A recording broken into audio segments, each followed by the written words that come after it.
What's going on, guys, and welcome to episode 126 of the Tasty Cast, our weekly podcast where we talk about things, react to things, do a bunch of random shit. My name's Seth. I'm Chevy.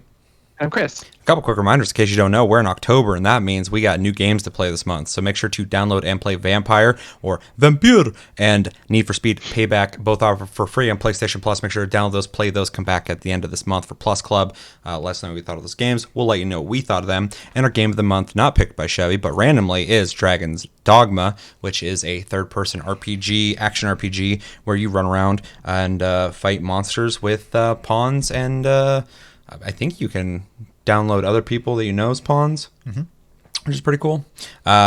We're going to play that, so hopefully you do as well, or maybe you played in the past. Come back at the end of the month. We're going to talk about that on Game of the Month. Type in hashtag STLG in your comment if you'd like to be considered on TastyCast. We have a segment we'll be doing in this episode and every episode of TastyCast where we read your comments and we reply to them. So make sure to type in hashtag STLG on your comment if you'd like to be considered. Otherwise, I pick at random. We have a Discord link down below. You can talk to us anytime, all time. We're on iTunes, Spotify, and other podcast platforms if you prefer to listen to us. And we have a Patreon link down below for anybody who would like to support the channel further than watching these videos, commenting on them, liking, and sharing them with everyone you know on the planet.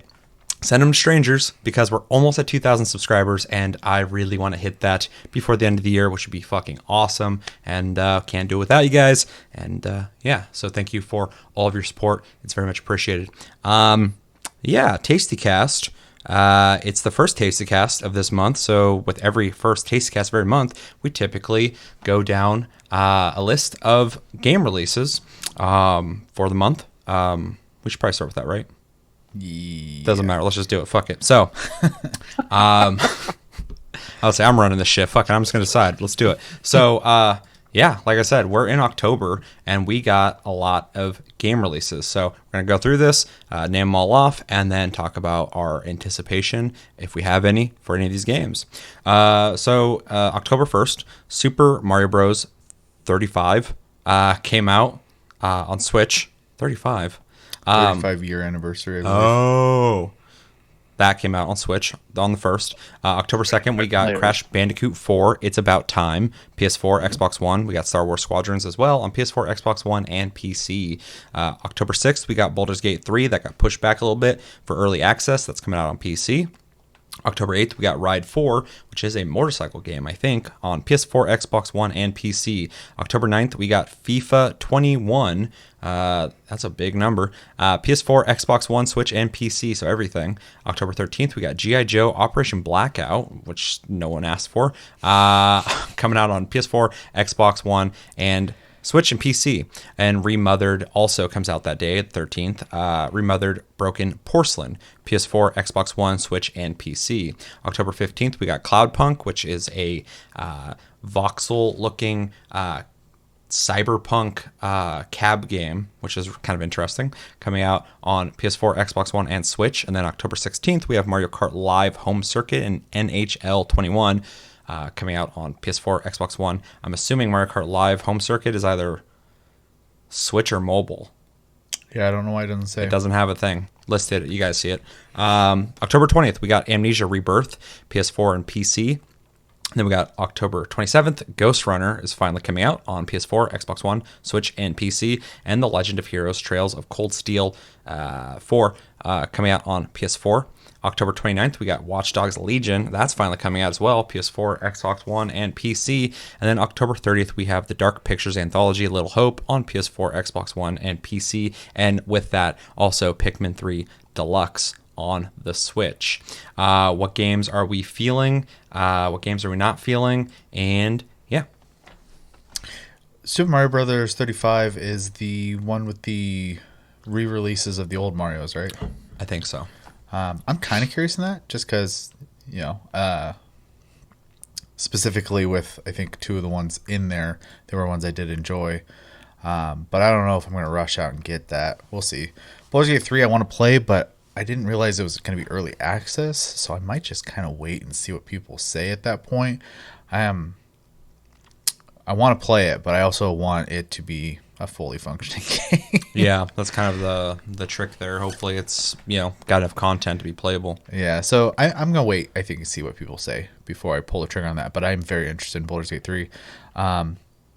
And then other than that, I am pretty much looking forward to Watch Dogs Legion.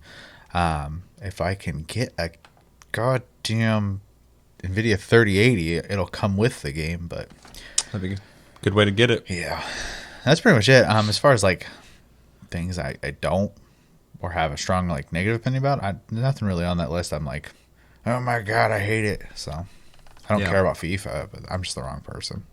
For sure. I'm curious about Crash Bandicoot 4. It's about time. I played the demo. It had 3 levels on it. It was actually really fun. It felt felt like it definitely like respected the original games, which was a big surprise for me. So kind of curious about that. Star Wars Squadrons I did buy already. I've played it already, and I returned it already. I got a refund. So it's a cool idea. It's a very clean looking game. Really cool, but also a little too simplistic for me, and I don't see myself playing it. So bought it, got rid of it. I really want Baldur's Gate 3. I will probably be getting that early access. I'm gonna get that once it releases. Although I am kind of worried that I might be getting an early version of the game that's not going to be. I kind of hate buying games in early access that have like a long roadmap, because I might get burnt out on it before it's finally finished. It's also a month before Cyberpunk, yeah.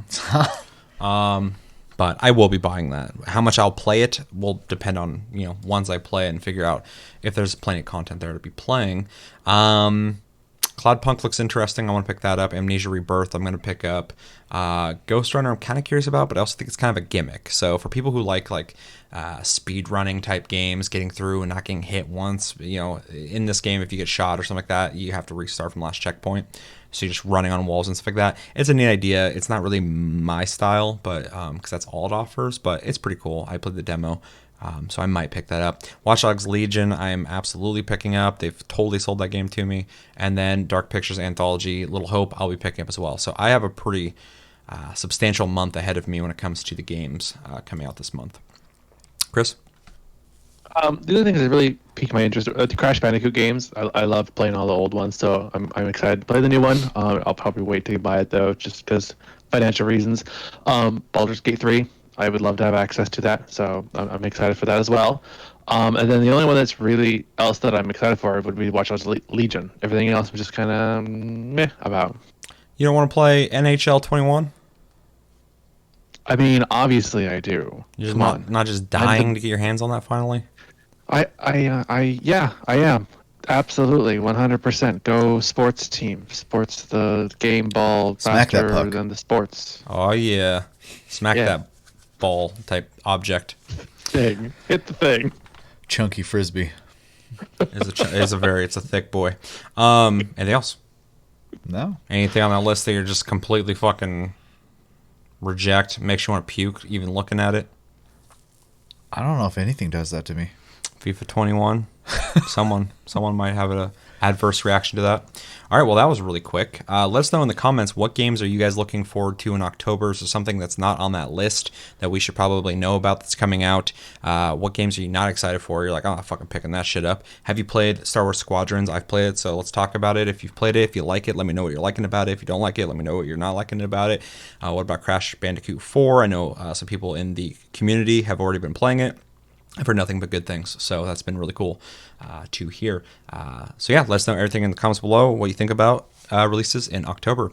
So let's jump into what we've been playing, where we talk about the games we've been playing in the last week. I have a pretty big list, but I'm going to let someone else go first, because I got to strategize on this. Go, Chris. Oh, God, me. Well, Final Fantasy 14, of course. We did our raid, and I think, after 3 attempts? 3 pulls.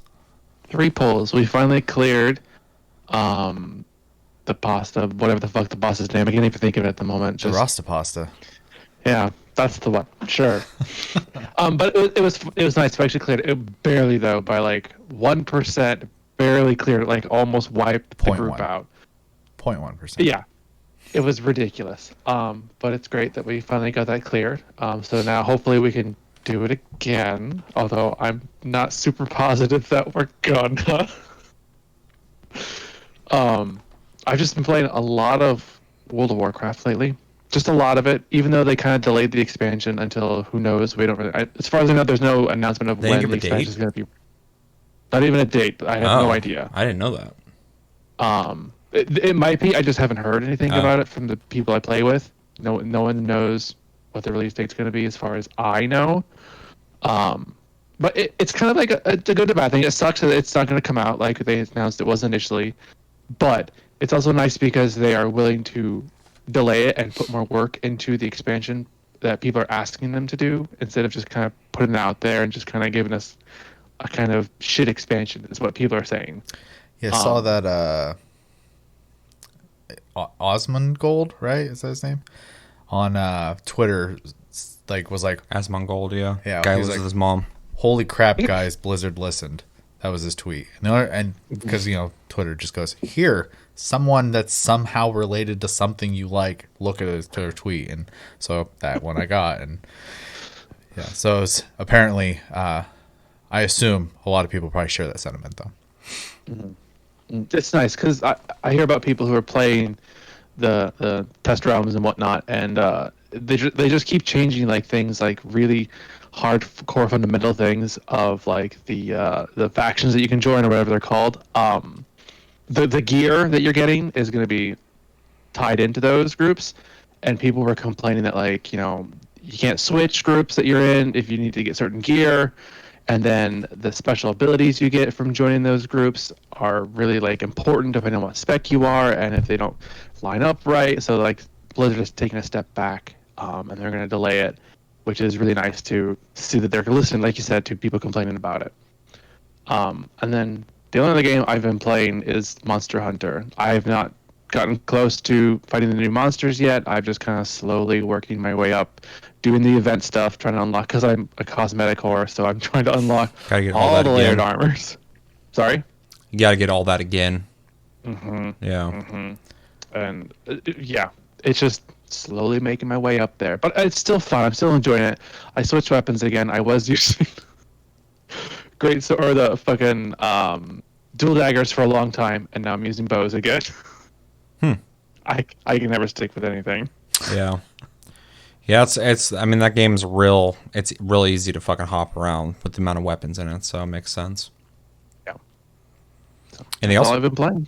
Nope, that's it. All right. I'll hop in next. Been playing Dragon's Dogma, which is our game of the month, so we'll be talking about that at the end of the month, so I'm not going to talk about that too much here. Stay tuned. But on that note, and I would kind of like to have a more expanded conversation on this with you guys if you were open to doing it. The Dragon's Dogma anime is on Netflix. There's 7 episodes.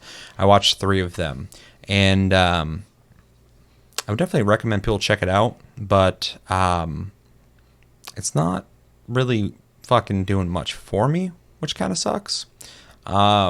Seems kind of run of the mill when it comes to like being an anime. It kind of hits all the fucking marks, all the check marks that it should to be pretty typical anime. Okay. The animation is also done a lot like how the newer seasons of Berserk is. So it's like mostly CG that looks like animation, and then some animation in it. But it is really neat to watch that anime and see a lot of things from the game directly. Because like some of the monsters you fight in the game are in the anime that they fight and shit, so it's kind of neat to see that. It's interesting to watch an anime that's based off a video game that's been out for so long and conveniently came out around the same time our game of the month has pulled that game. So I think it'd be cool if we all like watched like the first episode, second episode, and did like an episode, little short episodes talking about our thoughts on each episode. How many episodes is it? 7. They're 30 minutes each? Yeah, they're I short. mean, I could probably just binge it in a day, but Yeah. I just think for content, it'd be interesting to just have individual little short episodes so people don't have to sit here for 2 hours listening to us talk about the whole show. yeah, I'll try to watch it. So Yeah. So yeah, stay tuned. We'll if we do that, you guys will know. Also played Vampire before it's been released on PlayStation Plus. Some more just to get a head start on that because I don't know how much I'm going to be playing it this month. So I might as well just get it knocked out now, and I'll talk about that later.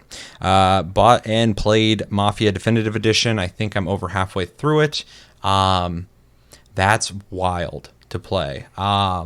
Just because it's on their newest engine. It's a brand new Mafia game. It's just the story from Mafia, and it's really cool to play parts of, or play that game, but see all these parts that I remember from the original. And graphically, we're talking a huge difference. Mafia came out a long time ago. Yeah. It's a pretty old school PC game.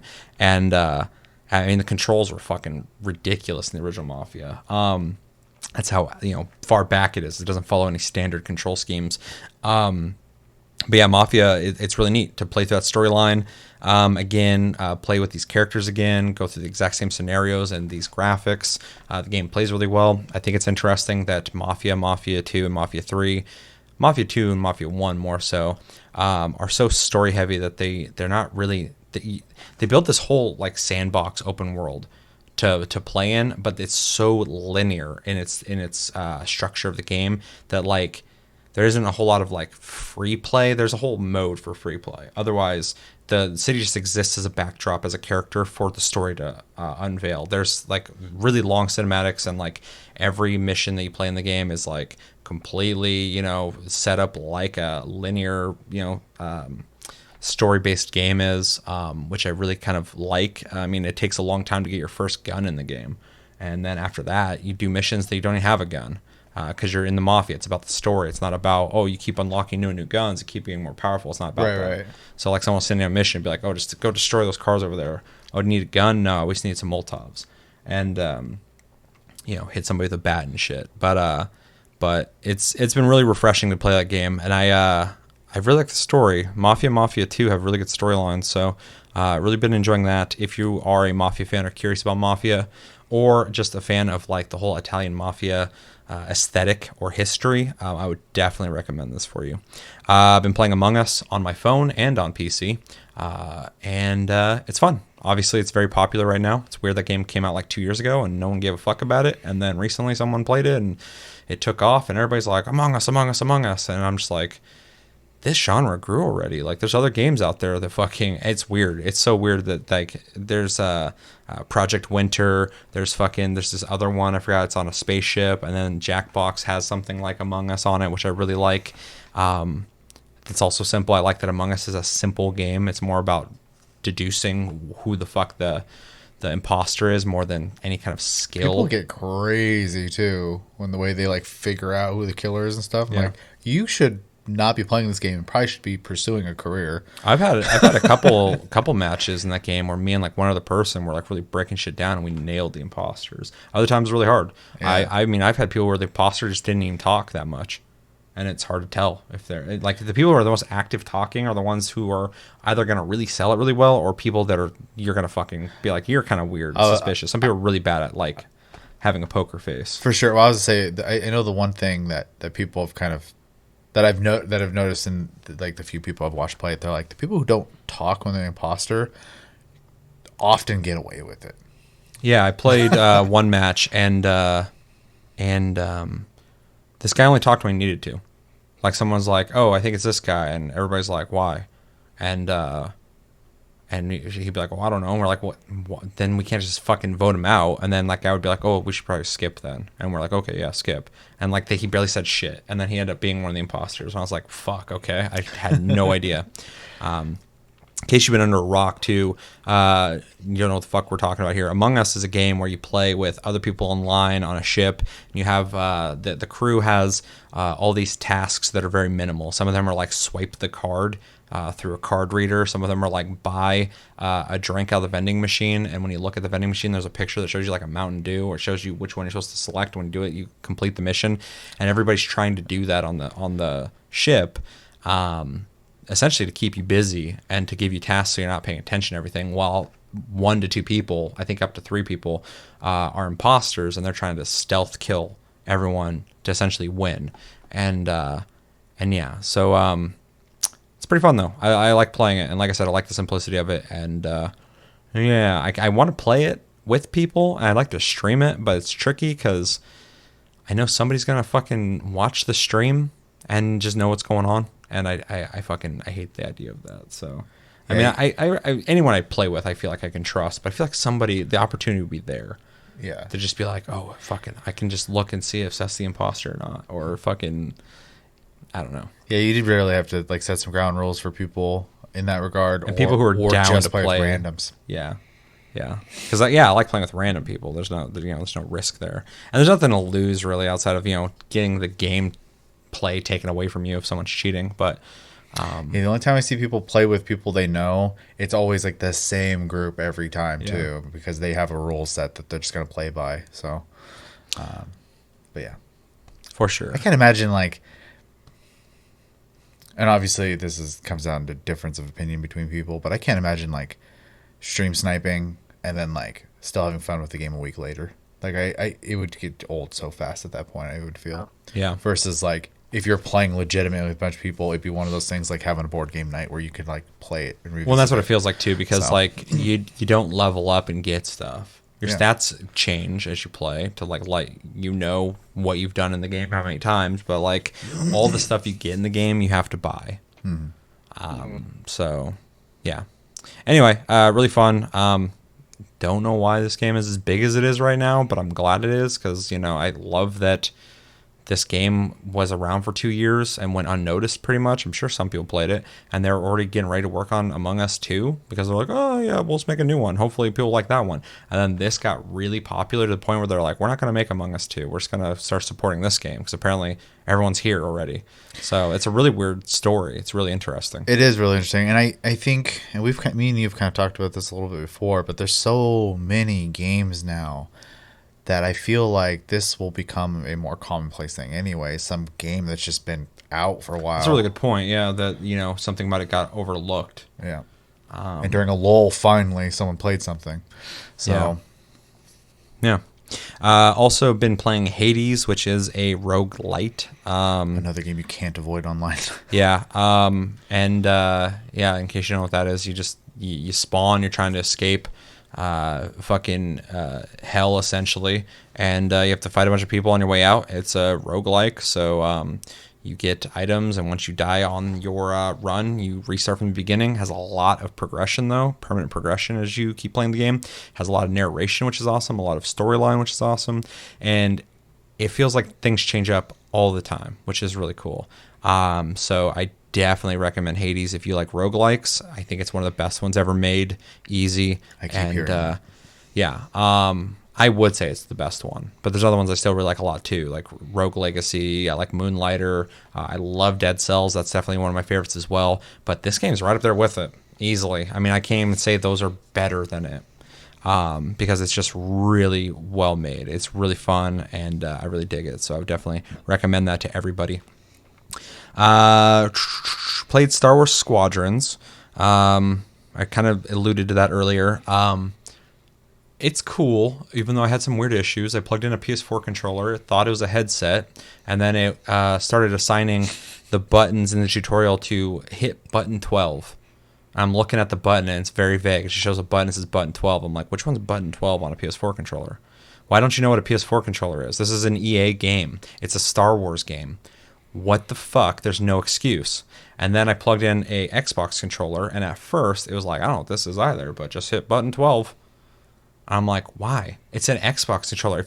Okay, fuck the PS4 controller. You don't know what an Xbox controller is? That's the fucking PC controller. Yep. Like, so many games are just mapped for a fucking 360 controller. Even when you play a PS4 controller, it will still show you on the screen, like, A, B, and shit. That's how Rise is, yeah. Yeah. A bunch of fucking games do that. So it was really weird. But then, like, I restarted the game and plugged in, plugged out, and did a couple things, and it started working correctly. But it's a really weird thing. But I ended up refunding it because I realized I wasn't going to play it. It's got single player, it's got some co-op, which is essentially just bots, dogfights happening in space. And it's got the versus 6v6.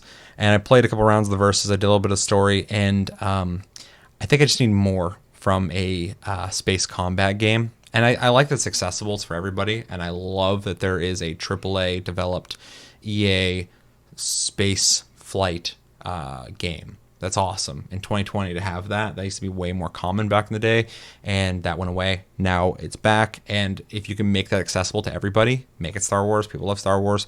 Make it easy to play, all that shit. That's awesome. It's just not for me. The whole time I was playing it, I was like, I'd rather be playing Ace Combat right now, or fucking Elite Dangerous, or like all sorts of shit.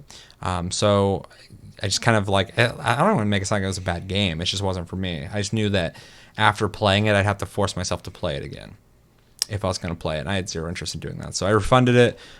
So yeah, that kind of sucks. But otherwise, it was really good looking. It has VR support, which is really cool. You can tell they really thought about the VR because even when you're around your ships, you can like click near the ship and come up real close to it. So in VR, you'd be able to like look at the ship. So that's pretty cool. But yeah, just not for me. Maybe later I'll pick it up again.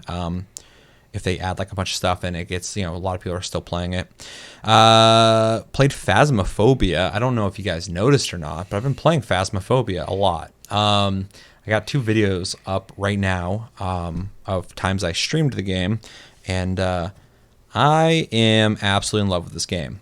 I think it's a really fucking cool game. I think it's a really cool idea. I originally bought it. It's funny because I'm seeing it start to pop up on Twitter. I'm seeing like Markiplier. I saw it on TikTok. I saw Jacksepticeye shit talking about it recently. I was like, oh shit, like fucking, because when I picked it up, it was just because Steam was like, you might like this. Yeah, I've noticed it in a couple spots now too. So. Yeah. Well, it's weird because I missed it by like 2 days.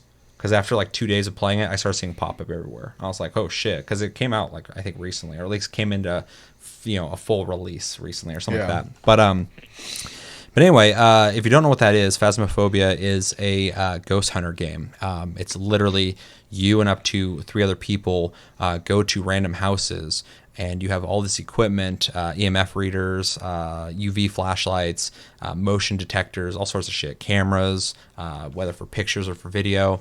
And you go into each house or high school or asylum, and you essentially do an investigation looking for a type of ghost. It's got like 10 different types of ghosts and AIs to the ghosts, so there's replayability.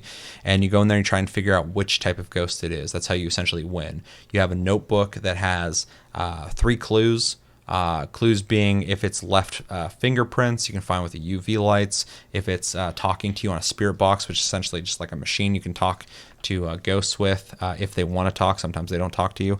All sorts of stuff. And then you go through your journal and you kind of put in the clues, and eventually it narrows it down to a certain amount of ghosts. Sometimes you don't get all your clues, and sometimes you have to kind of like talk with your group and kind of narrow it down to what kind of ghost it is, and you pick your ghost. And when you leave, you get points for being correct about the ghost. You get points for completing random objectives every match. There'll be one that's like, find like brown water in a sink, and that means a ghost. Turn the sink on and it's like gross water's coming out of it. Or take a picture of a ghost, which is a kind of a difficult one.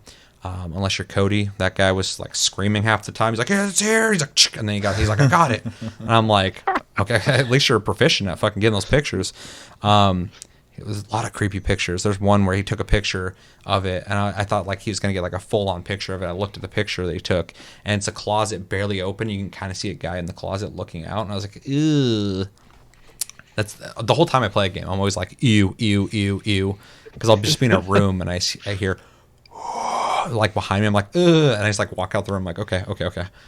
Or there's a 5-minute timer every time you start a mission too, and as soon as you open the door of the truck to get out before you get all the stuff to start your investigation, the timer starts going down, and that means for that 5 minutes, a ghost can't go into a hunt, which is essentially when it's violent. Which is a level 10 activity. There's a thing in the truck that shows activity levels from 0 to 10, just to know, how much the ghost is doing, which is a really interesting mechanic. Someone can be in the van. A lot of people want to just be in the van. They're like, "Oh, I'll be in the van." I'm like, "Yeah, I bet you will." And they sit there and just, watch the activity and let you know, like, "Oh shit, it's up at an 8," like, or they'll be watching the cameras looking for orbs, which is a clue, and yeah.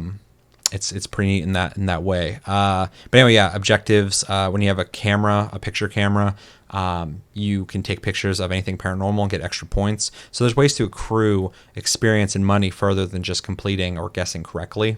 But I think it's like a really fucking genius idea for a game, because like I've been buying like a lot of like games recently. They're like $10-15. They're kind of like shitty looking, just to like, I'm like, it'd be fun to stream it or something like that. I bought Bigfoot. That was a fucking piece of shit game. I'll play it again if they support it, but I feel like they're done with that game. Pacify, which I think is a pretty pretty dope game. It's another cooperative scary game, but it only has 2 scenarios so far because one guy makes the game, which is very impressive, and he's working on the 3rd scenario now. So that's a game I'm going to have to come back to as he releases scenarios, or maybe grows his team to maybe make those faster. But so I picked this up for the exact same reason. I was like, $15, fuck, I'll pick that up. And as soon as I started playing, I was like, oh shit, this is like a good idea. This is like a really good idea, and has like progression, and like you level up and you gain access to newer locations and harder difficulties of ghosts. If you play on professional level, the ghost is 10 times more fucking aggressive, or at least active. So like there's way more going on. Yeah, there's a lot going on to it. It's a really fun game. If you do play this game, don't play it in Discord. We played it for a while now, just talking Discord, because it makes sense. Why wouldn't you? This game has a system where you have a button for proximity chat, or local chat, and then global chat.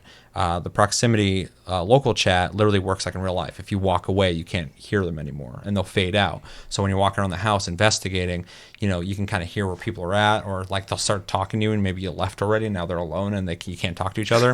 But then there's the walkie-talkie when you hit the global chat, and it's like a more muted, staticky walkie-talkie sound that's really immersive. Like you feel like you're actually like fucking doing an investigation, and it's just a very unique experience. It's really fun to play with a full group of people, just like all getting scared together. Like they nailed it. Like co-op horror typically doesn't work. It's really hard to nail. But they made a game where you have this invisible actual entity. It's not just like these set pieces where the ghost is waiting for you. It's actually wandering around the map. And some ghosts can go through walls, some can't. So they'll travel open doors and stuff. There's so many stories and so many instances in this game of things that I've seen that were just like so unique to that one fucking experience, that I just love that it's a game that allows these kind of stories. You saw a door fucking open on its own, and you're just like, did someone open the door? And they're like, no, I didn't open that. And you're like, fuck. Or one time, I said the 5-minute thing. The ghost can still be active during that time, and certain ghosts, I think demons, can still do shit even during that 5-minute time. Demons are super aggressive. But there's one time we started the investigation, walked right in the fucking house. I'm very familiar with this house, and walk around with my EMF reader, just looking for beeps, seeing if I get activity. And I open this bedroom, and as soon as I open the door and I turn the light on, there's just like a woman in the closet looking at me, and then she fades away, and I'm like, oh shit. I was like, holy fuck, she was just like right there in front of me. And they're like, where? And we all came in, we started setting up. And this is one of the videos too. I think it's the second video stream is the scenario I'm talking about. But we're setting up in there, and like fucking someone like heard her talking to them from the closet I saw her in. And I'm like, she likes that fucking closet. And then I went out to the car, or the van, and I was watching, looking for orbs on the camera, and I see 2 people in the bedroom, like, getting everything set up, putting cameras up, all that shit. And behind them, I see like her like come out of the closet behind him and look at him, and I'm just like, she's in the room. And the guy, as I'm saying that, is like, she's in here, I can hear her, blah blah blah. I'm like, she's right fucking behind you. And so those kind of situations are just really fucking dope. And there's a lot of systems to the game that are really cool too, because at first we played blindly. I wanted to go in not knowing shit about it because there's a lot of systems in place. But when the ghost is like hunting, it attacks on so many different parameters. So if you're just like hanging out in the light all the time, a ghost will become more aggressive and attack you if you're in the light for too long. Also, if you turn on too many lights, the breaker will go, or what is it, flip, yeah, and you have to go find it and turn it all back on. So you have to use like very minimal lights. When you talk in the mic, no matter if you're talking in local chat, global chat, or just talking to yourself in general, the game's always listening to you. The ghost is always listening to you. And so it knows where you're at based off of your talking. If it's not in the room with you, it's not going to hear you. But if it's like wandering through the living room and it's invisible and you're talking, it might follow you. Sometimes you'll just like look behind you with a UV light and there's a handprint on the door next to you that wasn't there a second ago, and you know it physically was there. It's not just like a thing that's set up randomly. It literally walked by. Yeah, I would never play this game. You wouldn't, because it fucking scares the shit out of me, and I love it.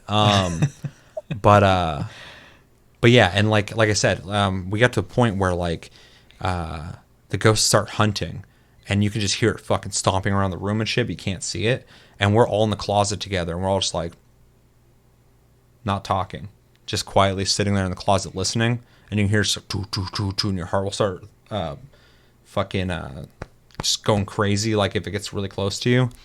And then like you hear it walk off and someone's like, is it still here? And they're like, I don't know. And someone will like crack the fucking door open looking, because it works off visuals but also by audio, which is really crazy. Just like the spirit box. I have a lot to say on this game, but I've been playing a shitload of it. The spirit box literally lets you communicate directly to it, but you can also overdo that. So like a lot of people just throw the spirit box on and start going blah blah blah blah blah and saying their name over and over again. And I'm always like, dude, slow down. You can piss the ghost off by doing that. And sometimes you want to do that depending on the type of ghost. Sometimes you don't. Like sometimes you just want to confirm that the ghost is there by going like, where are you? Where are you? And it'll go here or close, which is always creepy. And then sometimes it's like attack. And I'm like, oh, fuck. But if you repeat its name, a lot of ghosts will get pissed if you do that. And then it'll go straight up into a hunt mode. But there's also ghosts that are more shy. They wait for people who are alone. And then they like fucking take them out when they're by themselves. So they're like in stealth mode, and then the demon just goes through just wrecking people. So there's a lot of crazy shit, and they're adding more stuff too. I looked at the roadmap, and there's already so much to the game. Like you can walk in a room and the temperature will change when it comes in, and you start seeing your breath, and like you'll see like there's a poltergeist. It like likes to throw shit around, so you go in a room and there's just shit thrown everywhere. Or you'll be in a room and like you don't know the ghost is there, and you're sitting in there quietly, and then you look over and a cup just goes onto the floor, and you're like, it's in here. And it's like, it's such a cool experience. I love it. But they're adding sound effects for when plates and cups get thrown. They'll actually shatter, which is gonna be scary because they make a tunk when they hit the ground. If they go, it's gonna be scary as shit. They're adding the ghosts are gonna be able to talk sometimes without the spirit box, so you'll just hear them like whispering to people. I think it's also based off your sanity. Everybody has a sanity bar. It starts at 100, and as it goes down, you become more and more prone to get attacked by the ghost. There's sanity pills to get your sanity back up. You have to buy those. So it's really smart to kind of switch people in and out of the investigation as their sanity drops, because if they go into a hunt and your sanity's like at 20% or less, you're going to get fucking murdered. Unless it doesn't find you. You can hide and it won't find you sometimes. But then there's crosses. If you put a cross in a room, it gives you some protection on that percentage for overall in that room. The ghost is less likely to attack, but it still will. And then smudge sticks are kind of like, I always say, is like almost like a flashbang. They're temporary, but you light them and you throw them on the ground, and it will deter a ghost, but they'll burn out. So there's a lot of systems in place there, and a lot of really cool stuff. So I think this game is going to blow up. I'm already seeing big people playing it. And it's such a unique and cool idea that, and I know I went from like playing it with me and a couple friends to people I hadn't even talked about it yet. Like a couple days later, all were playing it randomly. So it's really kind of making the rounds right now. So I'd love to see that game really blow up and get supported, because it's such a unique experience that does so many things right. So yeah, Phasmophobia is really good. I'm overhyping it. Not really. It's just really good. You should play it if you can handle it. Some people are not going to like that game. It's definitely creepy. And then lastly, I've been playing Genshin Impact. I haven't played a lot of it, but I have played it. I played it on PS4, Android, and PC. So far, I like it on PC the most. I think it plays on phone really well, though. Way better than it should. It's really cool that I can also have that save on my PC and my phone at the same time. So if I'm like at work or something, I got like 15 minutes, 30 minutes, I can, do a couple things, some dailies or whatever in it. And yeah, you guys might have heard about it. Obviously, it's all over the place right now. If you don't know what it is a third-person action RPG gacha game. It feels like a third-person action RPG first with gacha mechanics there. It's definitely something they want you to be doing to unlock new characters, but it feels like a legit game. For anybody who follows the channel, you guys know this. Anyone who might be new here, welcome to the channel. But I'm not a mobile gamer. I don't like portable gaming. When it came to the portable consoles, I did it every once in a while, but it's never been my thing. I like to have a screen and a controller and all that shit. And with phones, it's even worse. It's way worse, because I think a lot of games on phone don't really respect you in the sense that they're making a game for you. They're making a service that has game mechanics in it to hope that you'll just start giving them money. And there's nothing wrong with that. You can do that if you want. But I need like a fucking game. I need like a robust actual game to play. I don't want to sit there and click through menus and wait for things to unlock and roll the dice and all sorts of dumb shit to get things. So Genshin Impact feels like a fucking game. It's really neat. It reminds me of Breath of the Wild. That's one thing everybody keeps talking about. It's like a light version. It's a big open world. You can run around with multiple characters you can switch in and out of. It's pretty much how the combat works. That's kind of the gacha mechanic of it. Is you unlock new characters. Those become essentially part of your build of characters you have in your party. And you switch between them, use their elements for different situations. Run around. You can climb up stuff, which I appreciate. I think that more and more games are doing this is great. I love the idea of climbing up the cliffside and having your stamina and going like, I don't know if I'm going to make it. Gliding is that way too. Yeah, glide. You can glide around in it. It's got a lot of really cool third-person action RPG mechanics in it, while also having, I think, respectable gacha mechanics. You can get the in-game currency while playing the game, which I think is a fair way to do it. But obviously, they're hoping you'll spend money to unlock things as well.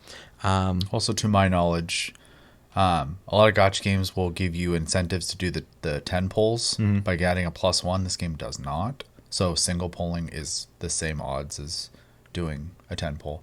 Oh, that's cool. Yeah. So another fair thing. I saw 3 different people on Twitter today go like, "This is how free-to-play games should be."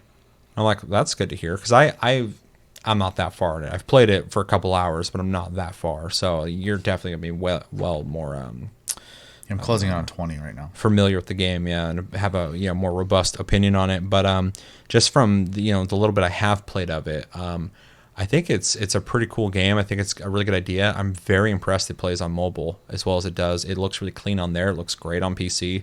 It's in this weird middle section of being like a AAA game. It's not, but it's close, and kind of like an indie game. It's in this middle ground. And yeah, I've been enjoying it. It's got multiplayer. You're able to play with up to, I believe, 3 or 4 people. It's 4-player. Yeah, but what I was reading, it said that if you play with one other person, you both get 2 of your characters, and then if you play with 3 people, the person hosting gets 2 characters, and the 2 people who join you get 1 character piece. I think with 4-player, everybody just gets 1 of the characters. But that's really cool. I love that you can play with people. I haven't done it yet. I want to. The only thing that sucks is PS4 is on its own. It does not have Cross-plays. It cross-plays, yeah, but it doesn't have cross-save. Correct. That's why I'm not humoring it. But it's cool because anyone we know who's playing on PS4 you can still play with. I just really did not want to invest time on the PS4. If I can't, if I can cross-save between 2 things, I want to play in that ecosystem, not on the PS4. It doesn't make sense for me. Which version's coming out too, and that'll probably support the cross-save more than Sony will. So Yeah, which is cool. Is Xbox getting it? probably not. I don't get it, man. But there's like, we got Bethesda, so fuck you. But yeah, it's really cool. I'm digging it. I need to play it more. I'm not like in love with it, but I think it's a really good example of how you can do a free to play. Like this changes my whole perception of mobile games. This feels like an actual fucking video game, and that's so nice. And it's not overly cluttered with crazy menus and stupid fucking every time you log in.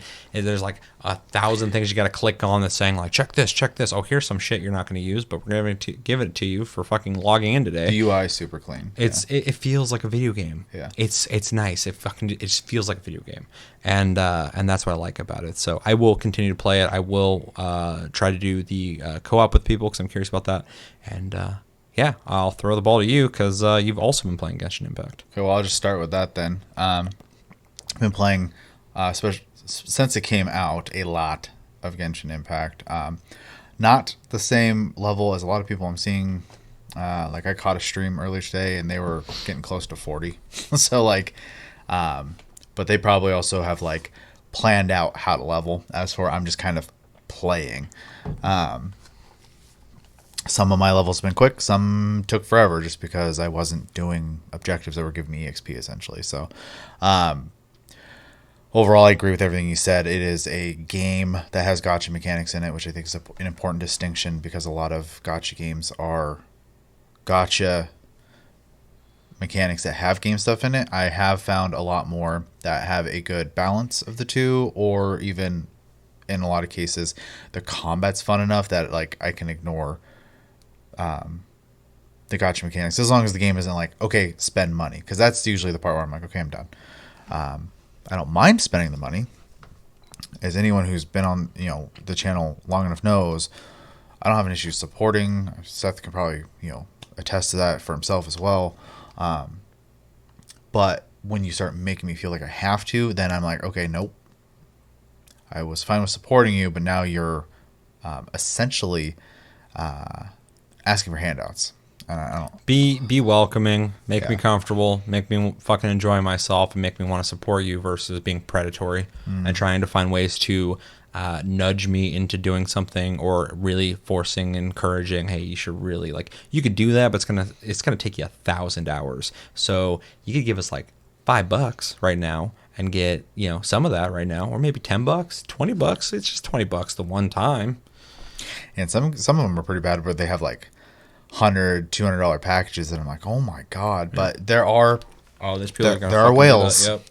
and that's who they're counting on for that stuff. I mean, even this game, I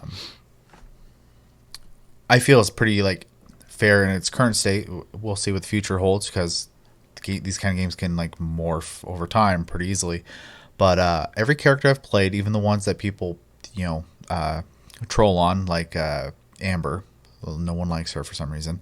I still think she's a completely playable character, and you can do all the content so far with every character I've unlocked and stuff like that. Even when we go into a dungeon, it'll suggest like elements to bring with you. I'll bring them just in case, because I'm still like learning like as I'm going and stuff like that with this. But I'll still end up playing like with 1 to 2 characters through most of the dungeon, and then I'm not actually using the ones they've suggested. So I think they're mostly doing that. If you want the easiest way through, these are the suggestions, but you could definitely power your way through, which I've been doing a lot with this game. It has a really big map, and it is set up in a way that it's really easy for them to expand upon. So I could see this map getting really big, really quick with updates. And yeah, they're really good about giving you decent equipment and characters in game too. The rarity spectrum is 1 to 5 stars. I don't know if they give you any 5 stars, but they give you plenty of options to get 4-star stuff in the game, which is plenty powerful. So like all you have to do is play. The other thing I really enjoy about it is like while you're wandering, there's just constantly something to do. Yeah, there's a lot of shit on the map. Puzzle here, treasure chest, random chest over there, protected by a group of monsters. There's a challenge over there. You have to glide through a bunch of rings within a minute, type thing, and everything rewards you constantly. The game does not want you to shut it off, and really succeeds at that, which you can consider a good or bad thing. As for someone who's just trying to sit down and like mindlessly play a game, I think it's a great thing to be constantly engaged with it. But I never feel like I can't shut it off when I'm done, though. Like when we were getting ready to film, I was playing, and you were like, okay, I'm ready. I'm like, all right. And I just shut it off. Yeah. Right? Because it's not like I'm raiding in Final Fantasy 14. I'm like, I literally can't stop right now. You're going to have to wait. So I'm having a blast with it. I think the design's really good. It's a clean looking game. Voice acting is pretty meh, but I mean, like, it's completely tolerable. The emergency food source that follows you around is probably the most annoying thing. She's very much the Navi of the game, but fortunately, you don't deal with her too much later. So apparently, that game is the biggest Chinese international release of any game ever. I believe it. It's literally everywhere right now. It's crazy. And that company's based out of Shanghai, I believe. So, I don't know. I'm having a lot of fun with it. I look forward to what they do with it, because the biggest complaint I've heard is the co-op is kind of shallow. So hopefully they can expand on that, make that a little more fun.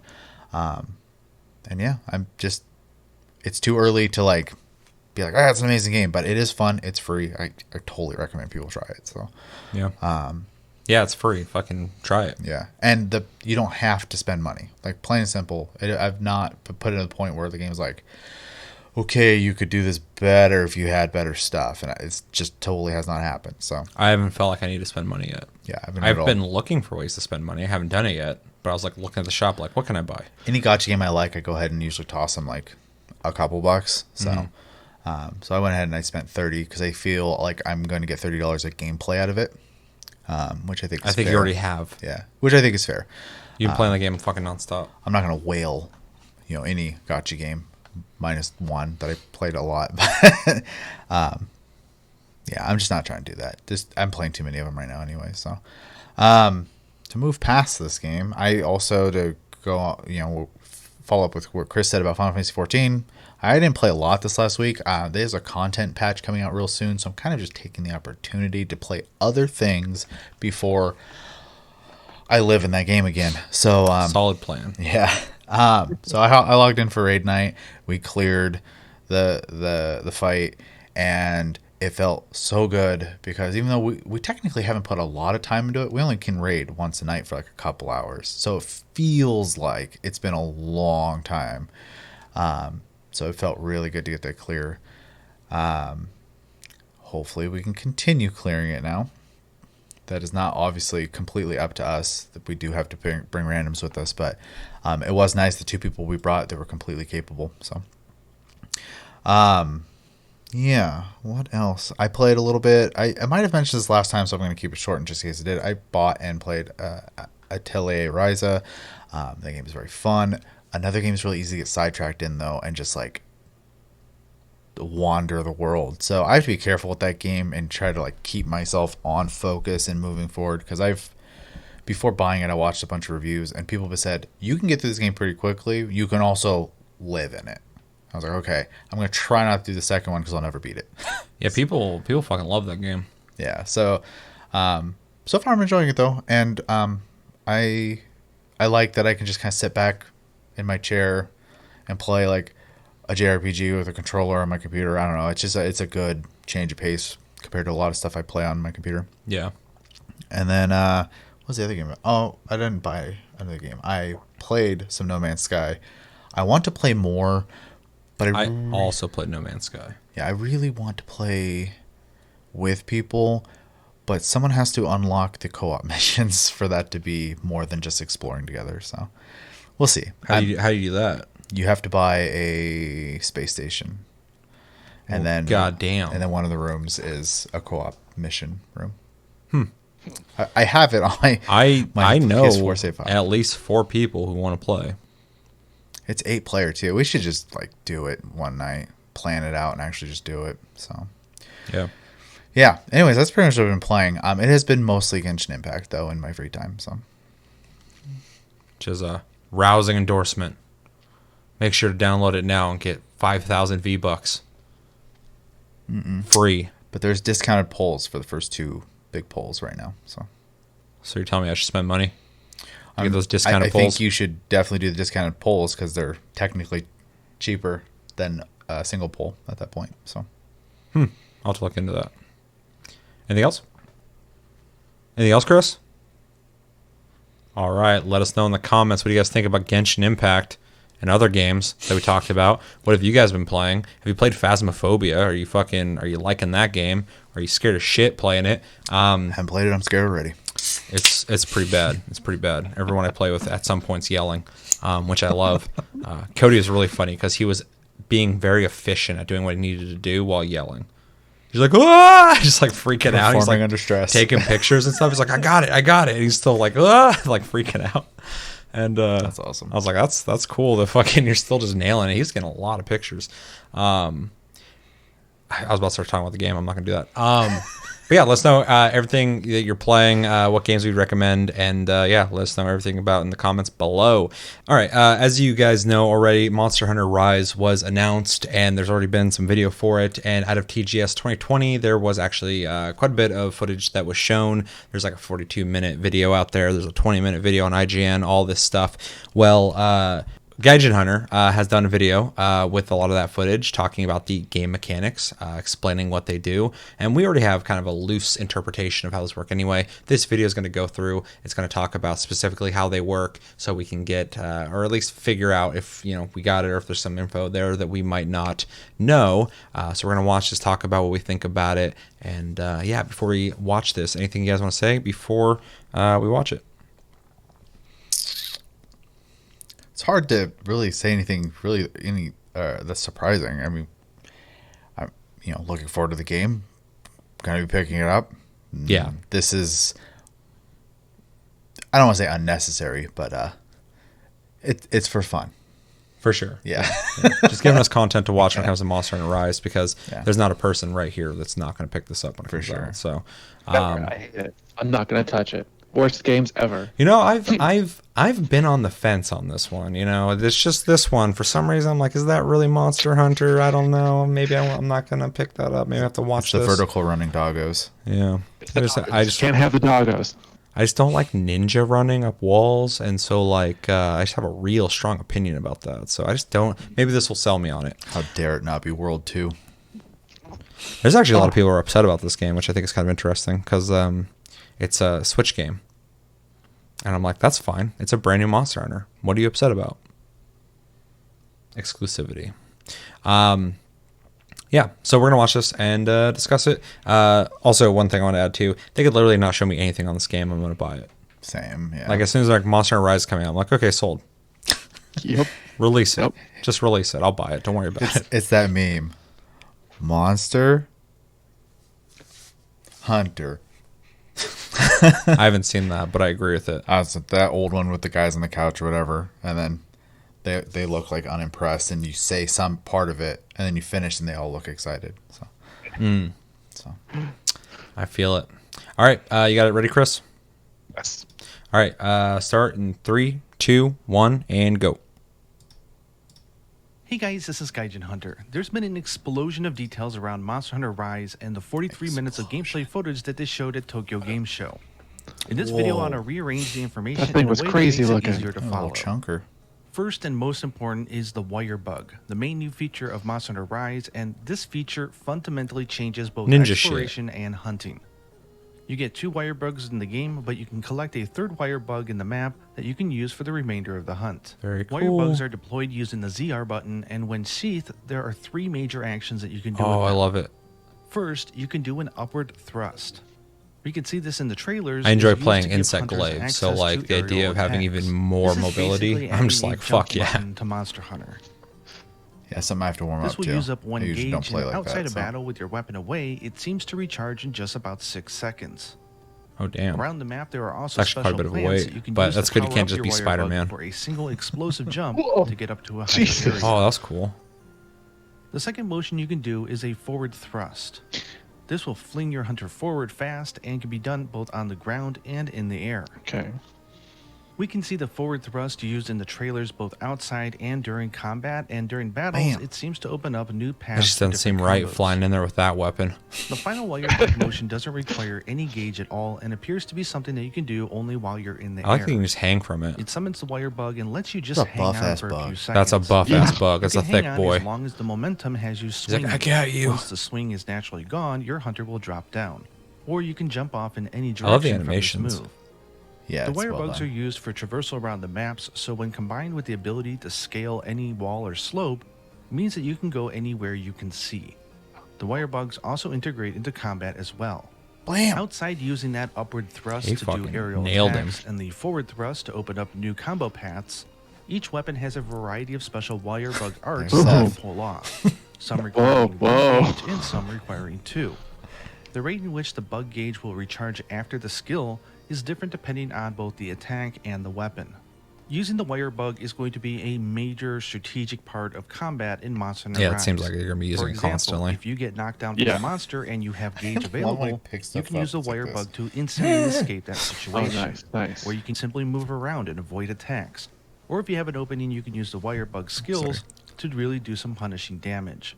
How you balance these This guy is is just really out there gonna with come 2 down to how dogs. you Like to he was play. off in the distance and to the me, dogs this are is still there almost like barking at finding it. both It's a like, way to goddamn. take the best moves from This is a Generations hunt. Ultimate and the best moves from Iceborne, but put them in the game where they're more balanced.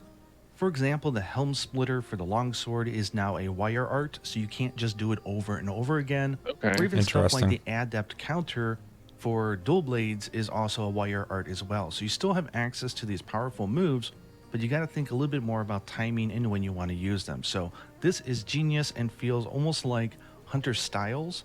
I think we're going to see lots of different ways that different people will approach each weapon, and that is exciting. Now, moving on to exploration, there's a new concept called the sub-area, which is these dark colored areas on the map. Here you can find useful endemic life, sometimes behind breakable objects, and these now function more like slinger ammo, in that you'll collect the endemic life and you can use them later for various effects. Or you can collect Just temporary using these buffs poor from these little awesome animals. birds That's that weird. are all over the map. The green bird raises your max health by a little bit, the yellow bird raises your stamina max limit, the orange raises your defense, and the red one will raise your attack. So weird to ride a The game will still dog. have temporary boost items. They're not even This big. is just one more way to buff up. They're like the same and players size as can you. have fun finding routes to monsters that bring them through these areas to collect buffs on the way there. Large monsters cannot enter sub-areas, so this essentially brings back that idea of running away to another Gotcha. area to heal up or collect yourself if you're overwhelmed during a hunt. There are hidden parts of each map and areas with lots of buffs to collect, so exploring the maps is not just fun, but functional as well.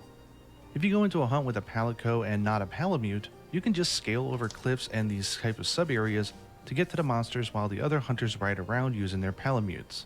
I love how well this balances the game. Speaking about palamutes, the second main feature of this game is the addition of this new companion. Yes, you can interact and play with your companions in this game, although Oh, it has yeah. no actual effect on the gameplay. Yes.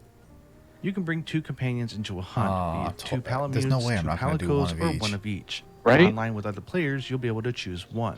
You can use a new action panel to do quick actions with your companions, such as calling them over so that you can ride on them. Or you can just hold A when you're close to the palamute to ride it as well. When riding a palamute, you can freely move around, dash, or even jump. It's weird how If the palicos are structure kind is of the right height, humanoid, you can jump on top and of it. palamutes are As just far as dogs. traversing They're is horses. concerned, you won't Yeah. use any stamina while you ride on them, and you can sharpen your weapon or use consumables like potions, rations, or might Yep, seeds yep. while riding around on your friends. If a cliff has vines, you can run up it with the dog. If not, you could just use the wire bug and it will magically follow behind you. Just seems like they took the In system battle, from palamutes will World where you generally can attack the monster and deal taxi damage. on one. They run out of and health just and gave you disappear free reign while of they it. go back to recover, and then they will return. Basically, The the same Raider way the Riders. palicos work. Yeah. We saw in the gameplay that the palicos have attacks like mega boomerangs, so it makes sense that the palamutes in general, while they are aggressive attack companions, they'll have other skills to use as well. The structure of the hunt. When you start a hunt, you'll have an owl which you'll send out, and it will mark the map with all the monsters in the area. The paintball item is removed from this game, and there's no need for scout bugs as Okay. well.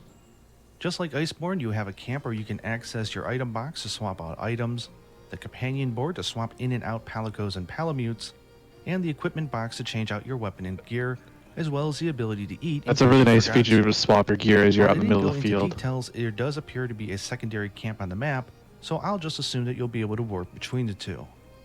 A quick note on item restocking. I've had a change of opinion on this topic. I never thought about it too deeply, but I used to feel that I had many great hunting memories, and those were when I was running out of potions, and I loved the tension that it gave the hunts. So I've kind of had this position that I felt it would be nice if the infinite item restock was not included in this game. I'm happy to admit I was wrong, and I agree that the pros heavily outweigh the cons here. And ultimately, it's an optional feature, and the game isn't balanced in a way That that map assumes that shape's you will interesting. have to abuse it. No, that was Abusing interesting. restock may be possible, but there Someone are coming tons out of and other cheese tactics available in Monster talking Hunter. about changing their And just opinion on because it can be something. used as Yeah. a crutch doesn't Just mean that in it's a general. bad mechanic. The ability to have more gunner ammo, access items should you decide to take on a secondary Right. target, and just restock if you cart is more about player friendliness. As long as the monsters are fast and hit hard, that's where the difficulty will come Yeah, into play. yeah. Speaking about items, What the is flex that is gone thing? when you have a Is that a potion, and raccoon? You can now walk Looks around like as it. well Play when with you're his using it. gut. The item is consumed immediately, and you get a heal, and then that extra back half as you He's walk and chop chilling. the remainder. I'm personally very happy to see this change is back, and I think it would be fun if they included the flex as a gesture, just as a nice call out. UI. Lastly, the thing I want to cover is the UI, and there's some great elements here. First, damage display is back, which I hate that absolutely it's just a adored. picture. Yeah. And the coloring Right. seems to be more pronounced in this game as they're designing the UI to be readable in portable mode on the Switch or Switch Lite. Let's look at the player HUD. First, we can see the health and stamina gauge now both show the current max value and also the potential max value. The sharpness gauge now Interesting. shows all the sharpness of the weapon as well as the current sharpness, which is fabulous. Yeah, kind of wish Monster they did that in icons the on the last upper one. right all have a special ink Yeah, it's definitely a drawing throwback to the taste older them now ones. that this game is heavily Japanese themed. The quest objective is now shown on the left side of the screen. The map is on the lower left and can be zoomed in on. And I love this map as you can clearly see where the hunting areas and the sub Yeah, areas are, they spent where the time monsters are, making and where that they're easy going to to read. move to. and the area numbers online will make communication much easier. It's a large map, but with fast travel options, I think it'll feel just at home, a perfect middle ground between the older games and Monster Hunter World. And then there's the addition of the action panel for your companions, which I covered earlier in this video, the item panel we know and love, and they also brought back the radial menu. A good way of thinking of Rise is that this is Monster Hunter World as a mechanical base, but with the flashiness of Monster Hunter Generations and a unique splash of features new to Rise. Yeah. They did mention that you can tone down or even disable your hunter speaking during the hunt if that is your preference. Oh, last and not least, yes, that is blood. Overall, I think that covers most of what we saw. Monster Hunter Rise is essentially Monster Hunter World and Monster Hunter Generations Ultimate combined into one. It takes the very best of both generations and mixes them together in a unique way. I'll say I'm how fluid the absolutely in game awe that plays the is game looks definitely and Monster performs Hunter as well as World. it does Yeah, on a for machine sure. That is 1 engine, teraflop and can fit in it does your not play pocket. like the older games. I do hope you guys enjoyed It's my cool to have recap all these of new ideas, features, though, and if you missed the to make it feel like a presentation, I different did game. upload a video where I translated the Japanese-only portion, which was 21 minutes of longsword footage. It's really impressive they were making Cat this Company's just now while starting just the marketing keeping campaign, Monster and Hunter there's still World 6 fucking months to go. relevant. For and sure. They updated. said they'll find ways to show us off Making the this rest whole of the last 14 game. weapons as they go forward, and no, they did not cut out any weapons, so don't worry about that. Let me know down in the comments below what you guys thought of the coverage at Tokyo Game Show, what you thought of the new trailers and the gameplay demonstrations, and if you're as hyped as I am. Like, this is literally the Monster Hunter of my dreams so far, and I can't wait to learn more about it, especially the hub town and its features. Hope you guys enjoyed this video, and until next time, happy hunting. I did. I enjoyed it. And I want to throw that shout out. Obviously, he's not a small YouTube channel, but that's Gaijin Hunter. If you enjoyed the content, make sure to go check him out because we did just kind of react to his video. So I want to at least make sure it's very clear whose video that is. It's Gaijin Hunter. All right. What do we think? So one thing he kind of brought up where it's like this marriage between world and generations. I think obviously the more we see it played too, it's very apparent that is obviously the thing. And I kind of enjoy that they're kind of taking that step back with a lot of the themes and stuff like that too, because there's a lot of Monster Hunter fans that are just kind of like used to that Monster Hunter anyways. And then World came out, obviously is a great game and was able to bring a larger audience to Monster Hunter. This allows those people to come get a taste of old Monster Hunter in a way, while also letting people who like some of those older Monster Hunter things still get some of that back, essentially. Yeah. I think because World is very much a very serious tone game in comparison. Not that Monster Hunters aren't like necessarily serious games, but they're very quirky, especially a lot of the older ones. And this one I think is doing a very good job of marrying the two ideas. And I think it being on a Nintendo console is really kind of at home in that. Not that it couldn't be on other things, but it just kind of makes sense too in that regard. So Yeah. other than that, I mean, I'm really I'm excited to play it. I have Generations. I enjoyed playing it a little bit, but I was late to it, and World came out, and I got kind of spoiled to the way World plays. Same thing happened to me. So- I have Generations. I've barely played it. Yeah. But yeah, other than that, I mean, like kind of said at the beginning, I didn't really need to be sold. There was some stuff there, obviously, that was nice to hear, and a lot of it is already visually represented. It's just nice to kind of have someone else kind of like say these things. Like I kind of figured that's how the UI up top was with the health and the stamina and stuff. Is nice to hear that as well. I do like the sharpness gauge having 2 meanings there instead of just the one. And I always appreciate when someone can make a mini map that isn't garbage. So. Oh yeah, no. One of the most frustrating things in a fucking game is if you have a mini map and it's just like useless. Mm-hmm. It's just like essentially showing you should go west. Okay, is it up high or is it down low? I don't know. Go find it. Okay, why are you even here? Yeah. I'd rather just play a game where an NPC goes, if you go out west and there's a sign, you take a left there and then next to this town. I'd rather do that than fucking look at a map and go, this thing's making this harder. Yeah, for sure. So yeah, nice clean map. I agree. Chris?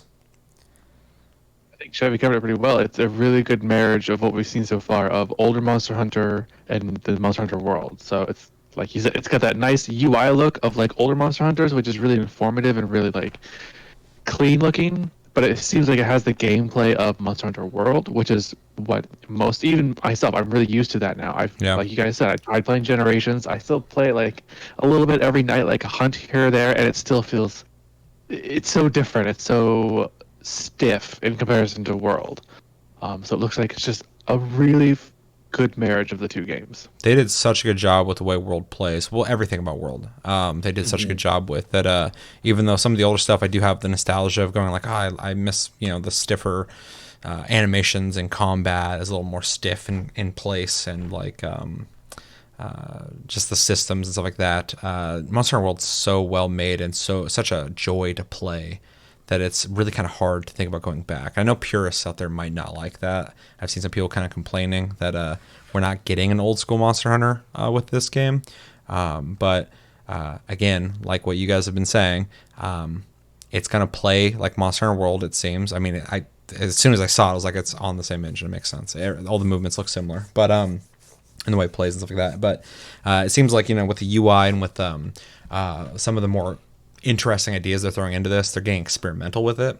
I think Monster Hunter World wasn't safe, but they just did what they needed to do to make the game awesome, and they nailed it. And then later they added a couple things. With this, they're introducing some brand new things like the bug wire, which I think looks fucking dope as shit. And those kind of ideas kind of reminds me of Generations. We'll be able to climb on everything. Yeah. Which I really like, because a lot of the Monster Hunters have had different things that they've added that feel different and unique to each other. But also, Monster Hunter World is so fucking good that if you're not going to give us Monster Hunter World 2, which they will, of course they will eventually, if you're going to make another game on the side, make it feel different while also making it feel similar, and that's exactly what they're doing here. Like, when I buy this game, I'm not buying a lesser Monster Hunter World. For sure. I'm buying a different experience with a different map and different aesthetic and different new controls and mechanics and stuff like that. And so it's a brand new, different game. For sure. And, I mean, especially because, like, it's not just something they could have just added to Monster Hunter World, right? Which would have been fine too. This is a whole new thing. Well, and there are things that people wanted. Like, because they kept adding these Monster Hunter Worlds. People were like, well, it'd be cool if they added this and this. And one of those things was like styles, right? Or stances or whatever it was from Generations. And this one, it seems like he said it in the video as well, but like that they found a way to kind of like incorporate some of that feel of that system into this game without necessarily being that system, which I thought was also very neat in Generations. And then hopefully, obviously this game will get, at the very least, the full year of support. Like they're usually really good about. So they've always been good about that. But Monster World was just like, knock it out of the fucking park. Got an expansion that's amazing. Got fucking so much content added to that game. It's a big game. Like, that's not even like Capcom doing good for Capcom or Monster Hunter doing good for Monster Hunter. It's like, that's the fucking what everybody, if they really want to fucking like give back to their community, that's what you do. Yeah. That's the blueprint. That's CD Projekt Red territory. Like, fucking it's a rare thing, but I'll never not appreciate that. The amount of work they put into Monster Hunter World, it's just fucking awesome. I think something else we're going to see too with this game, because it can be a little less or a little more relaxed on being completely serious in tone or whatever, and being more like the older ones, is like the weapons can get real crazy looking again, hopefully. I know that was a constant complaint with World. That'd be a huge boon to this game if they correct that one thing that I think has been a pretty common complaint about it. Yeah, I really need, like, if I get this weapon from this monster's parts, I want it to look like I got it from that monster, and not that I got an iron sword version 2 and I slap some red scales on the hilt. Yeah. You know what I mean? So Well, some of the clips I was when looking at them, I could see the different variances from weapons from older games. Like there's a long sword to the show in one of the clips where it's a big club that you get from fighting the bear, and it's very unique looking. So I think that is very much so going to be part of this. They're going to go back to the old weapon variances based on monsters. Yeah, I hope so. It'd be really hard to do that with Monster Hunter World because you have to go back and change so much. But starting from the ground up, I feel like they could just go, okay, we're going to start with that in mind. Yeah. And they've done it in the past, so it's not even like they have to change things the way people want it. There's like, oh, that's the one thing we kind of like, we're a little relaxed on that we could have done better on. And I mean, I agree. And I think a lot of that does come down to the fact that they were going for in their own way, a more realistic tone to the game. So instead of having these like really crazy, ridiculous weapons, and they did have some, but I think they were trying to keep them kind of grounded. Well, and just like, I think it was Gran Turismo 6, they got so ambitious with the amount of cars in the game that they didn't have the time to do the interiors except for on the premium nice ass cars, and all the other cars had like this generic interior. People really hated it, and like they went back and changed that. I feel like Monster Hunter World was such a big ambitious project, and the first time they were like bringing it this big, that maybe it was easier for them, not even maybe, it was easier for them to just kind of build off the skeleton of the same weapon over and over again. And in that way, you're getting less diverse weapon models. Yeah. Which again, on a developer standpoint, but, people were displeased with that. So it makes sense to maybe put the extra work in from the ground up from the beginning to do that, what they've done already in prior games. For sure. Yeah. What do you guys think about the bug wire and how it seems to be very much part of the game? It's not going to be something you're going to, I mean, like, people are going to choose to use it, but I feel like it really seems like there's moves attached to the bug wire to get your full fucking, get the full experience of your weapon. You're going to have to use it. Well, I think it's going to be the same thing as like the clutch claw or whatever, and the Clutch claw. I can't think of what was before that. Anyways,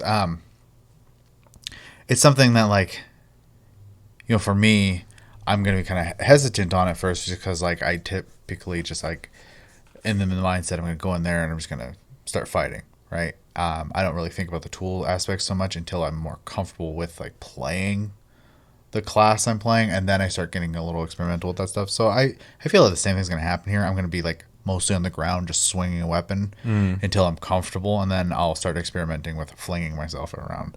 So... yeah, I'm excited to use it just because, like I said, I'm a really big fan of the insect glaive, and you already are doing a lot of like aerial shit anyway. And so to just have an extra bit of that, I'm kind of curious on what moves will translate from the bug wire to the insect glaive. Because, the idea of just more ways to stay in the air, I'm like, that's cool. So, and then running up walls, like, I'm just not going to be touching the ground. I'll be playing fucking the floor's lava while I'm playing this game. Pretty much. Hopping on couches and shit, like, oh no. From the footage that I've seen, I would say that this is going to be a very high mobility based Monster Hunter. Like, it's going to be the key focus of, like, being able to move around quickly is going to be determine how well you can take down monsters, how fast you can take them down. I mean, you like any Monster Hunter, you can play it like the old school. You don't have to be super mobile, but it's going to be a great advantage if you use that mobility. And just like even just recovering and being able to fucking zip across the map to get away from things is going to be so nice. It's going to be so nice. Yeah, I agree. And then you guys said you want to do Palico and Palamute. Yeah, though in multiplayer you only can bring one. So Yeah. I'm definitely a little more interested in the Palamute just because it's new.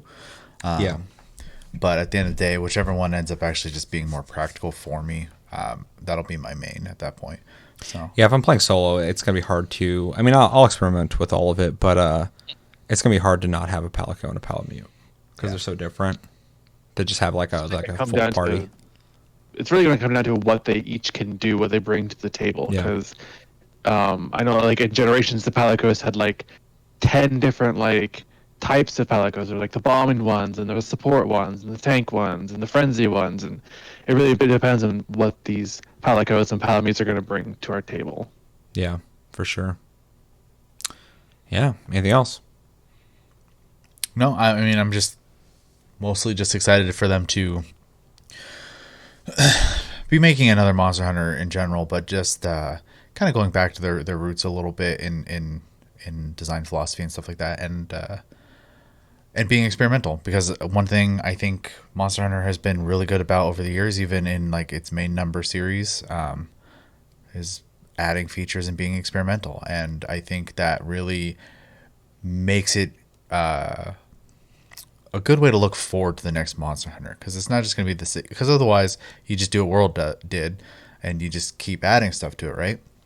There's no point in releasing another game because people are going to get burnt out. If you add new stuff for people to do, which has been a bit of a lost art in modern gaming. I hate to say, definitely more common in like older gaming where people like kind of crazy ideas for their sequels and stuff like that. So people play it very safe now. So I'm glad to see it. This it's interesting because Monster Hunter World has just put out their last chunk of content, and this game looks pretty fucking done, and will come out sooner than later. So that just tells me that they've just, except for the support of this game, which I don't think will be as robust as Monster Hunter World, but it might be, which would be cool. I think they're probably working on the next Monster Hunter World.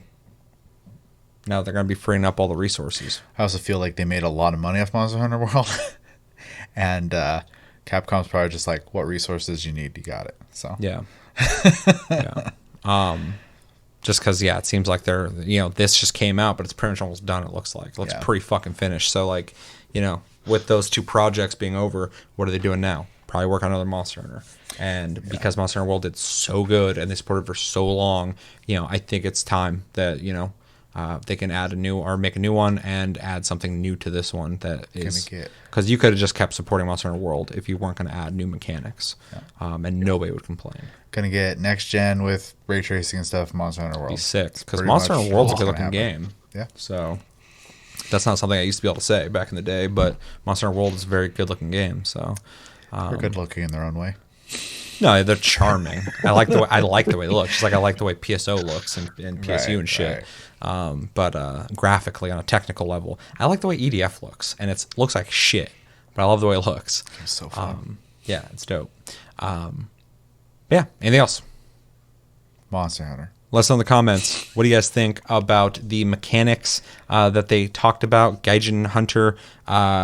Which ones look interesting to you? What do you think about the bug wire? What do you think about the palamutes? What are you going to do if you play by yourself? Palamute, Palico.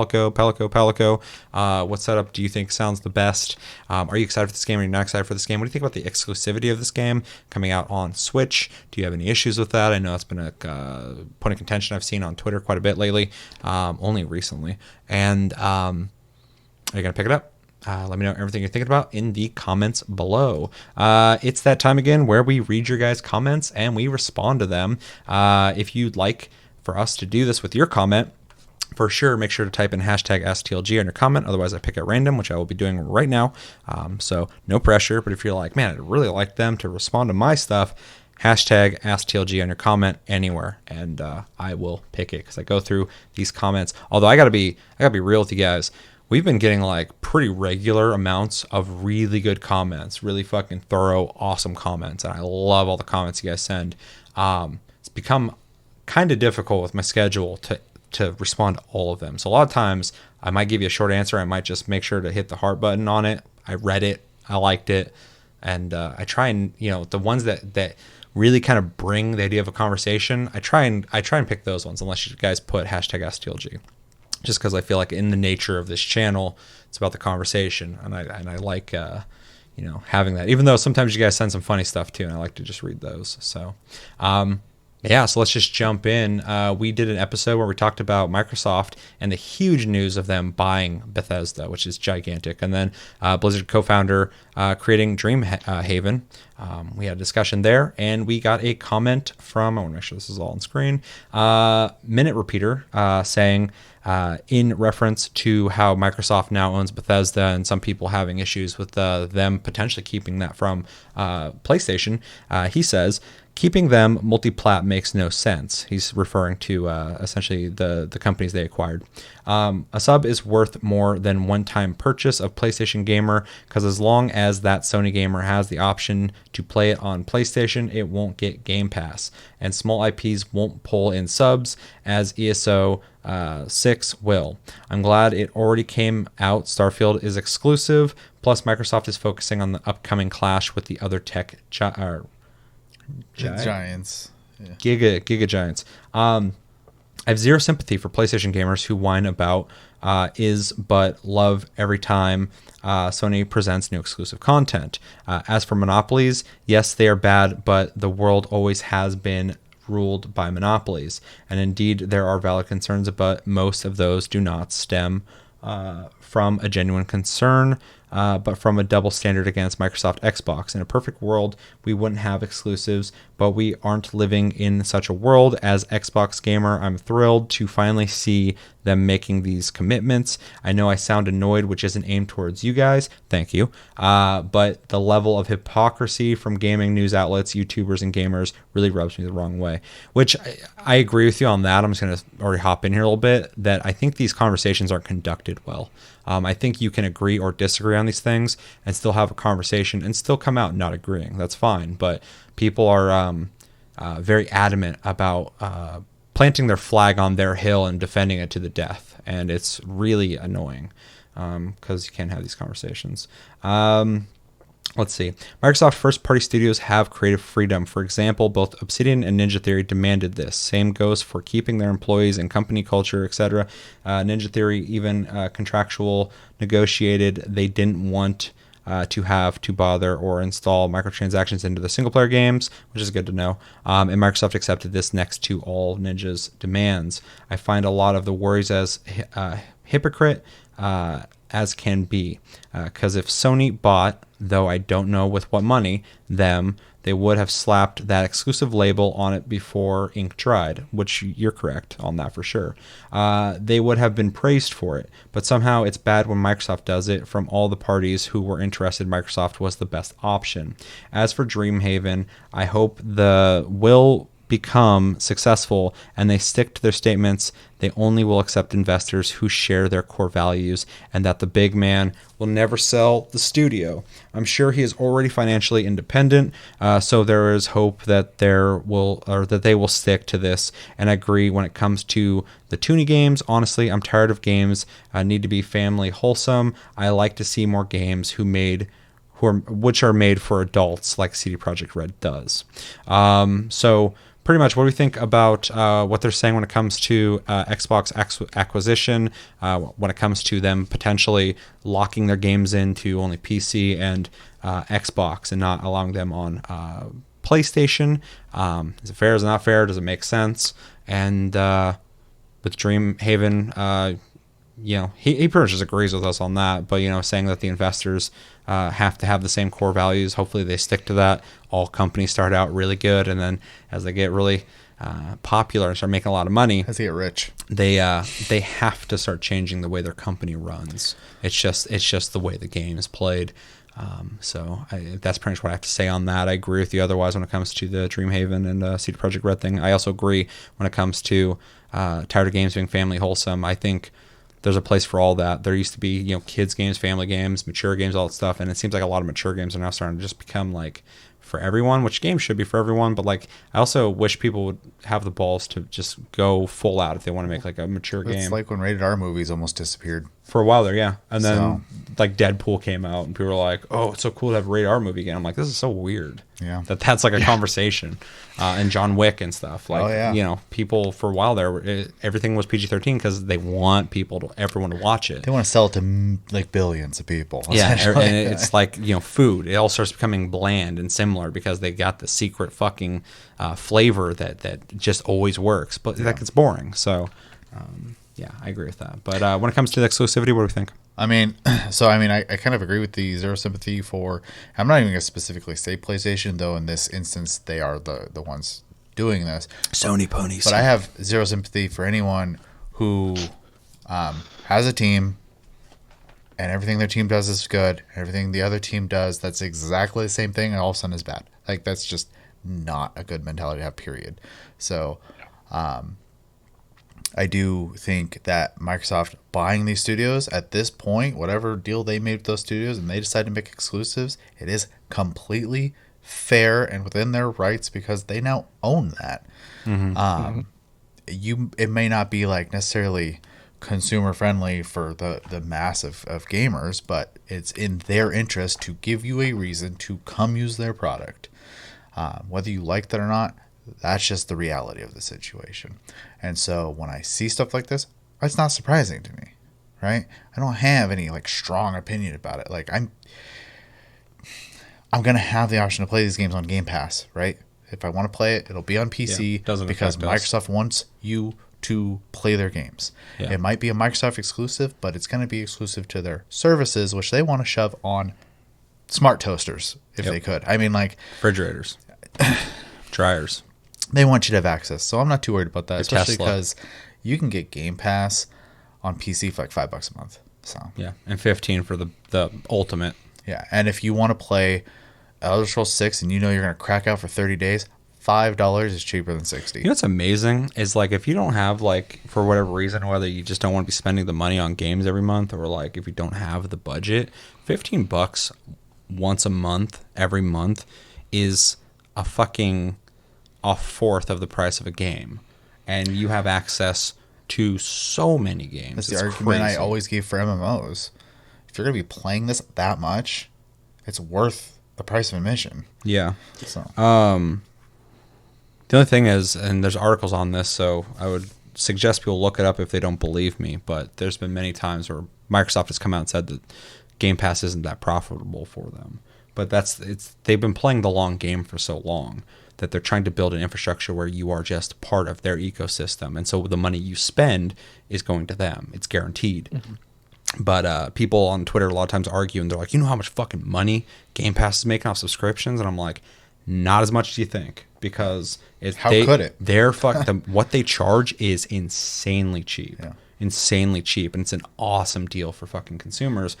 But Microsoft makes money from so many other things that they can lose this money or make barely any money off of it and own that fucking shit. When everybody else starts doing what Game Pass does and everybody starts trying to follow what they're doing, they already got the fucking head start. it's Netflix all over again. And Netflix started off really cheap, and now it's still affordable, Yeah, but Game like, Pass's price will go up at some point. but eventually they're going to go, okay, to keep providing you this service, blah, blah, blah, this year it's going up $1. And then the next year they're going to be like, oh, well, we got to do it again. And eventually they're going to ease you into a more comfortable price point for them. Yeah. And obviously the consumer is the end all be all in this case, because if they raise it too much and people stop paying for it, they're going to find another way to do that, and they might instead go, well, instead of you giving you 1,000 games to have access to, now it's 950, for example. So they'll find a way to make it work. But that being said, we've said it on the channel a million times. And I'm not trying to talk for you. I'm just saying in general. We've talked about a bunch. Exclusives, though, you may not like them. They make complete sense on a business standpoint. You need a reason for people to come to you. Yeah, we talk about a lot, and it's not even that I'm like pro. I am pro exclusives in the sense of competition breeds innovation. It always has. It always will. I know some people don't like the idea of exclusives because for whatever reason, maybe they only want to buy one console, or maybe they can only buy one console, and I completely respect that. But at the same time, it would be one of the only industries on the planet that would just be like open for everybody, and essentially everybody be buying glorified PCs. The PC market now, it has exclusives, and it's kind of annoying, but at the same time it makes other people have to make new decisions. The thing is if you decide not to do exclusives, your competitors will, because you have to offer something to entice consumers to choose you over the other person. You can't just go like, well, we offer everything they offer, our console does everything they offer, that just doesn't work. I mean, like, even in everything, Android versus iPhone, restaurants, Burger King versus McDonald's, Pepsi versus Coke. They're not giving each other their formulas. Fucking car companies all offer different incentives to buy their car over the other one. They have exclusive things that they offer in that car, different deals, different technologies, even graphics cards. I mean, like, everything that has competition has something they have to. That's how they became the top over other people's, because they offer something that their competitors couldn't. And it's important. I mean, like, that's the thing with Sony and Nintendo when it comes to their exclusives, is they create these consoles and they have features on them that make them enticing, but I think they'd be less enticing if they offer the same thing everyone else offered. But they create first-party companies to make games that you can only play on and have experiences on their console. So when you have to pull that trigger on what console you want to buy, you got to go over there. And it makes complete sense. And it's not even like I'm saying it makes complete sense because I'm pro it, even though I've already said I am pro it in the sense of competition breeds innovation. It does. It always does. I like that. But it makes sense because somebody is going to want to fucking get more consumers, to get more money, to fund what they do, but also to make money. And how do you do that? You make the best thing in your opinion. I'm not saying one thing's the best or whatever. That's up to everyone fighting over consoles right now to decide that for themselves. But they have to help you with that opinion. Otherwise, we're all buying a box that just plays games. And at that point, There has to be a carrot on stick. there has to be something. Yeah. There has to be a reason to choose these things. Xbox and PS5 are going to play most of the same games outside of their exclusives. And they're both going to, one might look a little better than the other one, but PC looks better than both of They're them. both going to be great, man. They're both going to run just fine. PS5 has some things that Xbox doesn't when it comes to the controller and audio technology, stuff like that, which is exciting for me. But outside of that, it just comes down to like, do you like the UI on this console? Do you like the way that one looks better? Do you like the controller better? I mean, like when we get further into the future, you're just gonna subscribe to a service most likely, unless we decide as consumers that we're not interested in that, and you're gonna buy a box and you're gonna pick the controller you want to play it with. I mean, that's it, and then we'll be past that. But those services are still gonna have exclusives. Just like Netflix doesn't have the same movies as Amazon Prime, as HBO, as all those things. They all offer their own things. They all make their own movies and TV shows to make sure that if you're deciding to fucking subscribe to a video watching subscription service, you're going to choose them. They have the most enticing thing. Everyone does it. And people, when it comes to consoles, are so fired up about exclusives because they feel like they're missing out on stuff. I'm like, everything does it, though. Yeah. I mean, fucking Safeway and I was going to say Albertsons, the same company, but like fucking stores do this shit. Some people have like a more robust cheese section at their store than like another one. Like, and you're going to go there if you're looking for fucking cheese. I mean, like, it's just everywhere. Camera companies, man. I'm like deeply fucking ingrained in like cameras and the war there. Sony's fucking really aggressive there too. Like them and Canon right now are at war. They all offer different shit. They all have different technologies, and they all invent new technologies, and the other ones copy them, and then the other ones start bringing up new shit, and they're like, our stabilization's better than yours, and it's just, you're gonna always get incentives, and exclusives are the incentives. So that's pretty much where I'm at. Now, when it comes to Xbox, I agree with you 100%. Whoever bought this would choose to use it to their own favor. It makes complete sense.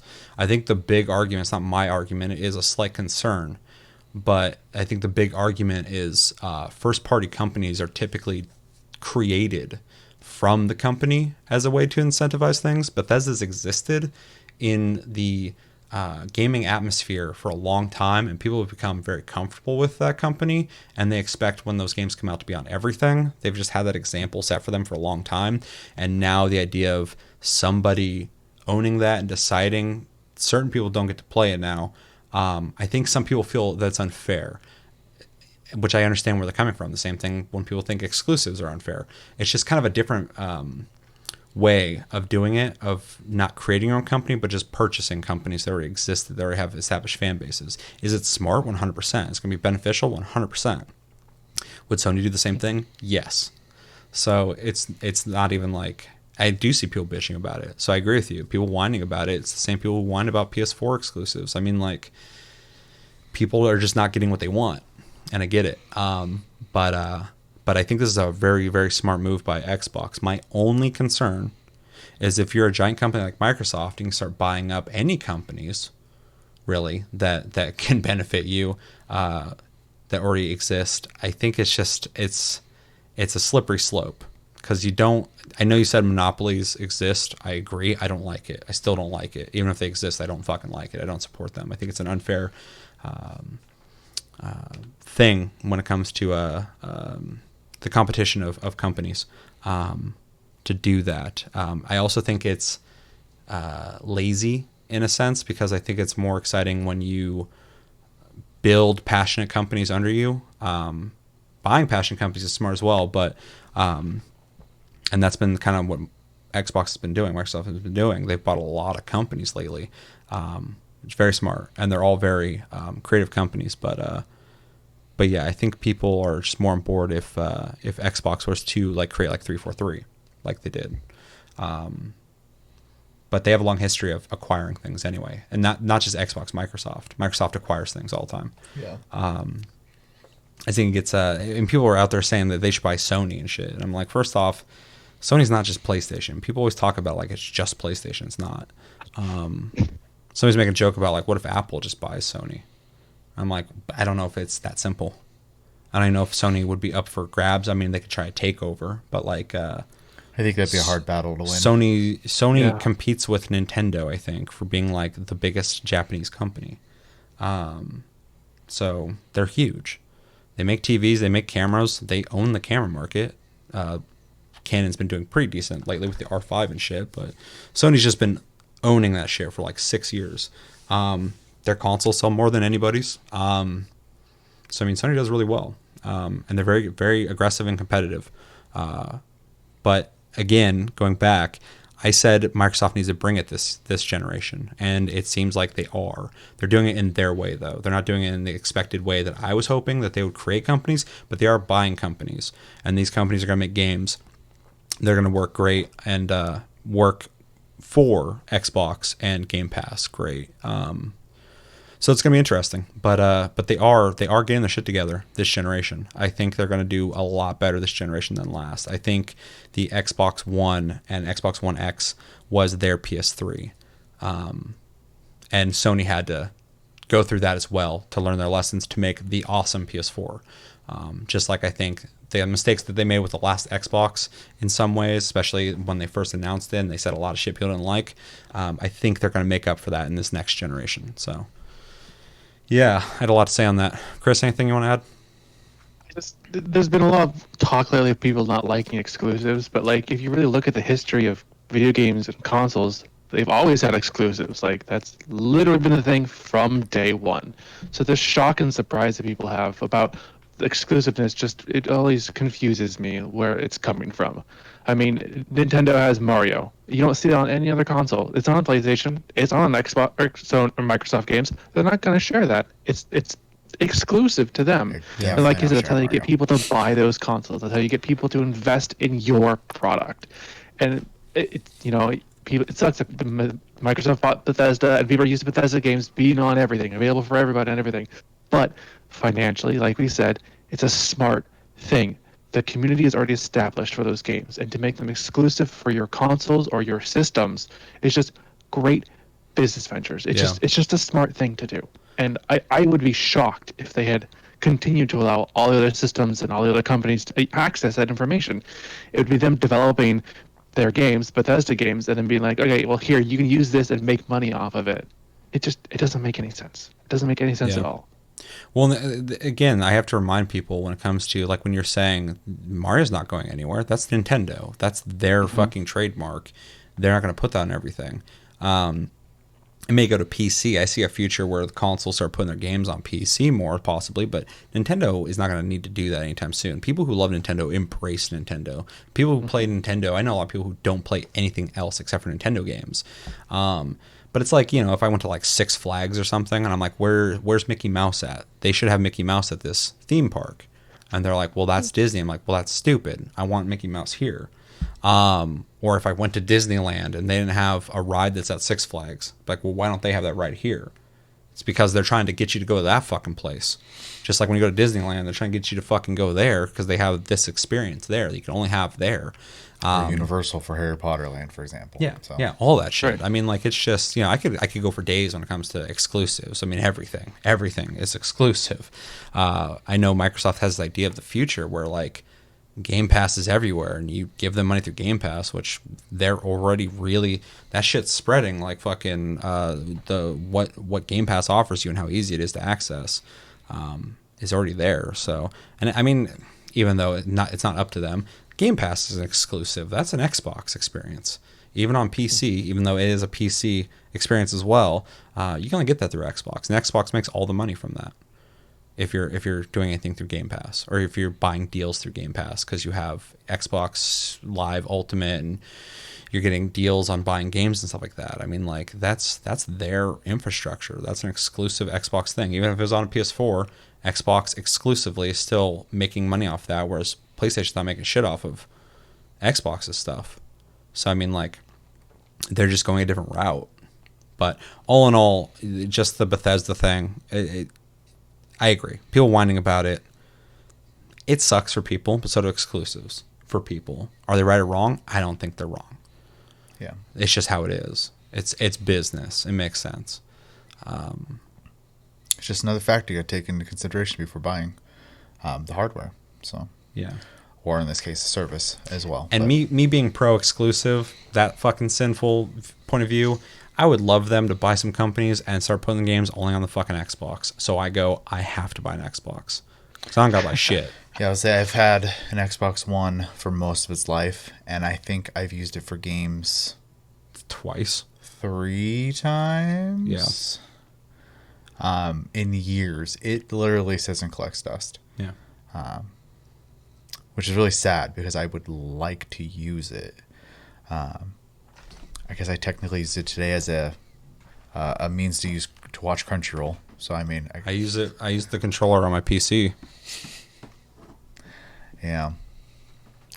As for like, and I'm not playing a lot of console in general right now. I've been very, very, very much into PC gaming again. But Oh, dude, I'm like fucking all in on PC right now. It's hard for me to play a console. my PS4 joysticks though were kind of worn out, man. So like, yeah, I don't know. I'm so bummed out. My right stick on my Rathalos PS4 controller, fucking something happened to the stick. So when I'm playing games, whatever game it is, my guy will always pull left randomly. And I'm like, well, that controller's fucked. That sucks. I'm gonna keep it because it's like cool looking, Get it but fixed. I don't know how that works. I'm sure it's not that difficult. You send them money and a controller. I send him money first. Probably. Here's some money. Fix it. Where's it at? Oh, okay, it's coming. This is not enough. You didn't give us enough. Okay, we'll only fix a little bit. What money? Anything else you guys want to add to that? Any thoughts on Dreamhaven? No. On what he said? He just echoed what I think we said anyways, Yeah. other than, the investor thing. My biggest thing when that was brought up is hopefully they're not taking a bunch of 10-cent money as an example, and then some Talk about a fucking monopoly. Tencent's trying to own everything. they make some random esport game, and then some guy says something and causes the whole disaster. Watch Microsoft build up fucking Game Pass and Xbox, and it's just like fucking seeping everything like cancer. And then fucking a little bit of Tencent gets fucking dripped into Microsoft and starts growing and taking over it. Just like fucking an alien. And then Tencent owns Microsoft. Because that's what Tencent wants to do. Tencent wants to own everything. It wants to say in everything. Tencent's fucking creepy. At least Microsoft shows up and they're like, we're commandeering you. And you're like, by force? Yeah, here's your money. You're ours now. It's just building an empire. Throw the suitcase at 'em. Tencent's just fucking seeping around and fucking gets in your veins. And you're like, oh. Yeah, and unfortunately it's unavoidable. They're literally in everything, so. Yeah, they own like 6% here and a fucking 20% there and a little bit of 10% there. Yeah. All right. Anything else? Thank you for the comment that we had a great conversation on. So very appreciated. Thank you for the comment. We reviewed Street Fighter V and PUBG on Plus Club. Had a great conversation over on Reddit. If you guys ever get a chance, every time I post Plus Club on the channel, there is also a Plus Club on the PlayStation Plus subreddit where we have conversations every month. Really great conversations. A lot of people get in there and talk. It's fucking awesome. And yeah, we got a lot of short comments, so I'm just going to go through them all real quick. From Wade, we got, I've never been much of a fighter fan, but Tekken has always been my fighter of choice. Very good opinion. I agree with you. Tekken is fucking fantastic. In fact, it's funny. Between the comments here and Reddit, a lot of people weren't very impressed with Street Fighter, which kind of blew my mind. Yeah. I expected it to be like the weird one. Well, that specific Street Fighter. Yeah. A bunch of people were like, I'm not really into Street Fighter. I'm like, well, who is? Because those games are fucking huge. Yeah. So yeah, and then we got Ben Aaron Walters found this from Reddit, a Reddit post. Thank you for checking that out. This is a great idea, and you have a new subscriber. Thank you for subscribing. Welcome to the channel. I'm glad you enjoy what we do here, and thank you for thinking it's a great idea, because, I mean, that's just awesome to hear, because I agree. Psycho Scream says, not a fan of Street Fighter, but Dead or Alive, I do likes a lot. It's another good one. See, everybody's on the same page right here. Fucking, I love DOA, I love Tekken, I love Soul Calibur, and people are like, yeah, same. Fuck Street Fighter. I'm sure. I don't mean fuck Street Fighter. I'm sure It's Psycho great. likes to play it, but I'm sure he's also there for the waifus. Secret waifu game.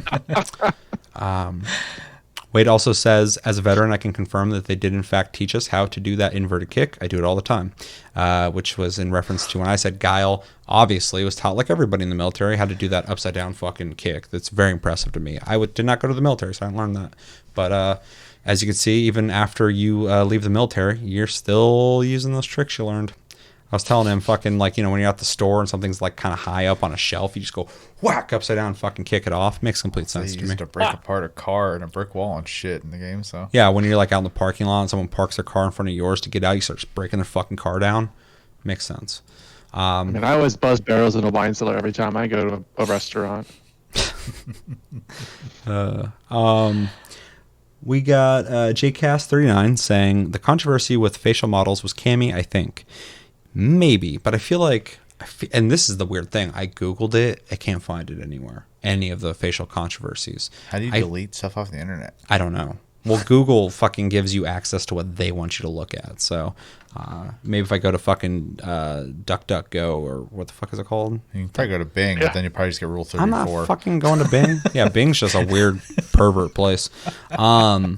But I remember, it might be Cammy, I don't know, but I swear it was Chun-Li. Her face was like more like round, and she looked like very different than Chun-Li's ever looked.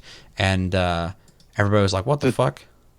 The Chun-Li thing might have been from Marvel vs. Capcom Infinite, because I know they changed her face in that too. That was a big problem, was her face. Oh, in that maybe it game. was that That might game. have been that game. Maybe it was, yeah. There was was just a the part big where they problem actually early changed her face to more of what we expected, because it was so fucking weird looking. There's a couple other people that looked kind of off too, but she was like really different looking. I'm pretty really sure that weird. he brings that up, that it was Marvel vs. Capcom now. I'll have to look into it, but yeah. Seth White, I like your name, says, never enjoyed Street Fighter. I wish Bloody Roar was able to keep up with the competitive franchises. That's an interesting take. I forgot about Bloody Roar. I would welcome a new Bloody Roar. I think it'd be cool. That was such a cool game. Yeah, it was fun.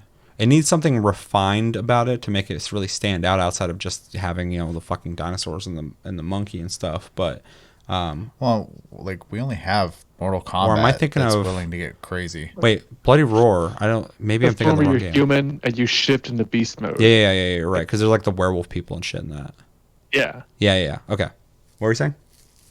Maybe I'm mixed up too now. Yeah, because I was thinking of Primal Rage. I'm also thinking Yeah. Primal Rage. Let's talk about Eternal Champions. Let's bring that shit back. Virtua Fighter. Apparently they're making a new one of that. Ooh. I welcome it. Bring all that shit back. Yeah. Even though Virtua Fighter is just gonna be like a lesser Tekken at this point, which sucks. But yeah, Bloody Roar. Now that I actually remember what that game is, that'd be really cool to see come back.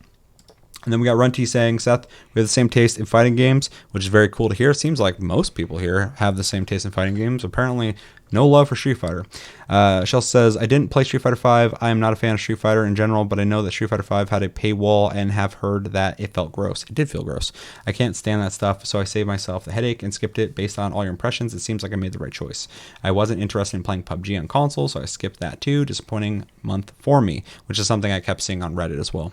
Fall Guys is my favorite battle royale. Fair. And that Demigod shout out, though. I love that game, and no one ever knows what it is when I try to talk about it, which is funny because me and you know about it. When we talk about it, most people are like, what is it? Before I even knew what a MOBA was. Before there was a genre, really. Yeah. It was one of the first ones ever, and we didn't even know back then playing it. Yeah. And then as the genre grew, we were like, wait, that was a MOBA. Yeah. Like, it's weird. Like, retroactive, I'm like, they made a MOBA. Yeah. Everyone else kind of made like a more refined version of that. It's interesting. For sure. And then that clip at the end, lol, yeah, that guy was ridiculous. You gave him the toned down version too, didn't you? Yeah. Yeah. No, I censored all the shit he was saying because he was saying some pretty first off, some things that can get me in trouble on YouTube, but also some shit I just don't want on my fucking channel. For sure. Just talking like a fucking asshole. God, It's yeah, 2020. That was wild. Yeah, he was really having a blast. That guy kind of had something going on though, I think, because he was a little weird with all the fucking weird high pitched daddy shit. I was like, what the fuck is going on here, man? Yeah. So thank you everybody for the comments on that. I just kind of shotgun through that. Is there any specific comments there you guys want to say anything to, or? I want to see on your Instagram stories that kick, Wade. I want to see it since you do it every day. Do it on your story, yeah. Do it. Or all the time. Sorry, misquoted you. Yeah. Show us on Instagram. I love to see it. All right. Thank you, everybody. And then lastly, Resident Evil Village Dev Insights and Amazon Luna. We talked about Amazon's new streaming service. They kind of just dropped out of nowhere. We knew it was coming, but like there's no build up. They're like, hey, this is coming out. And we're like, oh, okay. And then Resident Evil Village, we talked about that. Bezos said make, so we make. And TLG Chevmo, a member of the community, said that early access price is pretty tempting, not going to lie. Still not clamoring for streaming games, but as a supplement to maybe try games I wouldn't normally buy, especially if I can just tack it onto my Prime sub. Also, Ubisoft being an early adopter publisher, totally not a surprise. Any thoughts on that? I concur. Chevy agrees. In case you guys don't know, that is Chevy. His comment, he wasn't on that Tasty Tuesday, so he listened to it. He had an opinion. I wanted to bring it up because me and him have talked about this already, but a couple points that I didn't make. I kind of touched it, but I barely touched it. Me and you talked about Amazon is better primed, all pun intended, than Google, sadly, to do something like this, because Amazon is already now a place that has subscription services. There's Prime Video, there's Prime Music, and these are all things that you just add on. Audible, you have Prime to get shipping, better shipping, or used to before COVID. And then can't say that word on YouTube. And then that's someone's name, Kovad. That's what I meant. And then they have Twitch, which is a great link. But I can totally see, and we talked about this, we agreed, I can totally see Luna just being another subscription on Amazon. And like when you're looking for a game to buy on Amazon, you're typing in, you're looking for, maybe I'm going to buy a digital copy or maybe get a physical copy sent to me. It might just have a play button there too. If you have that subscription, you just click it and you can play it, try it out. Or on Twitch, you're watching someone play it, and they're definitely going to do this.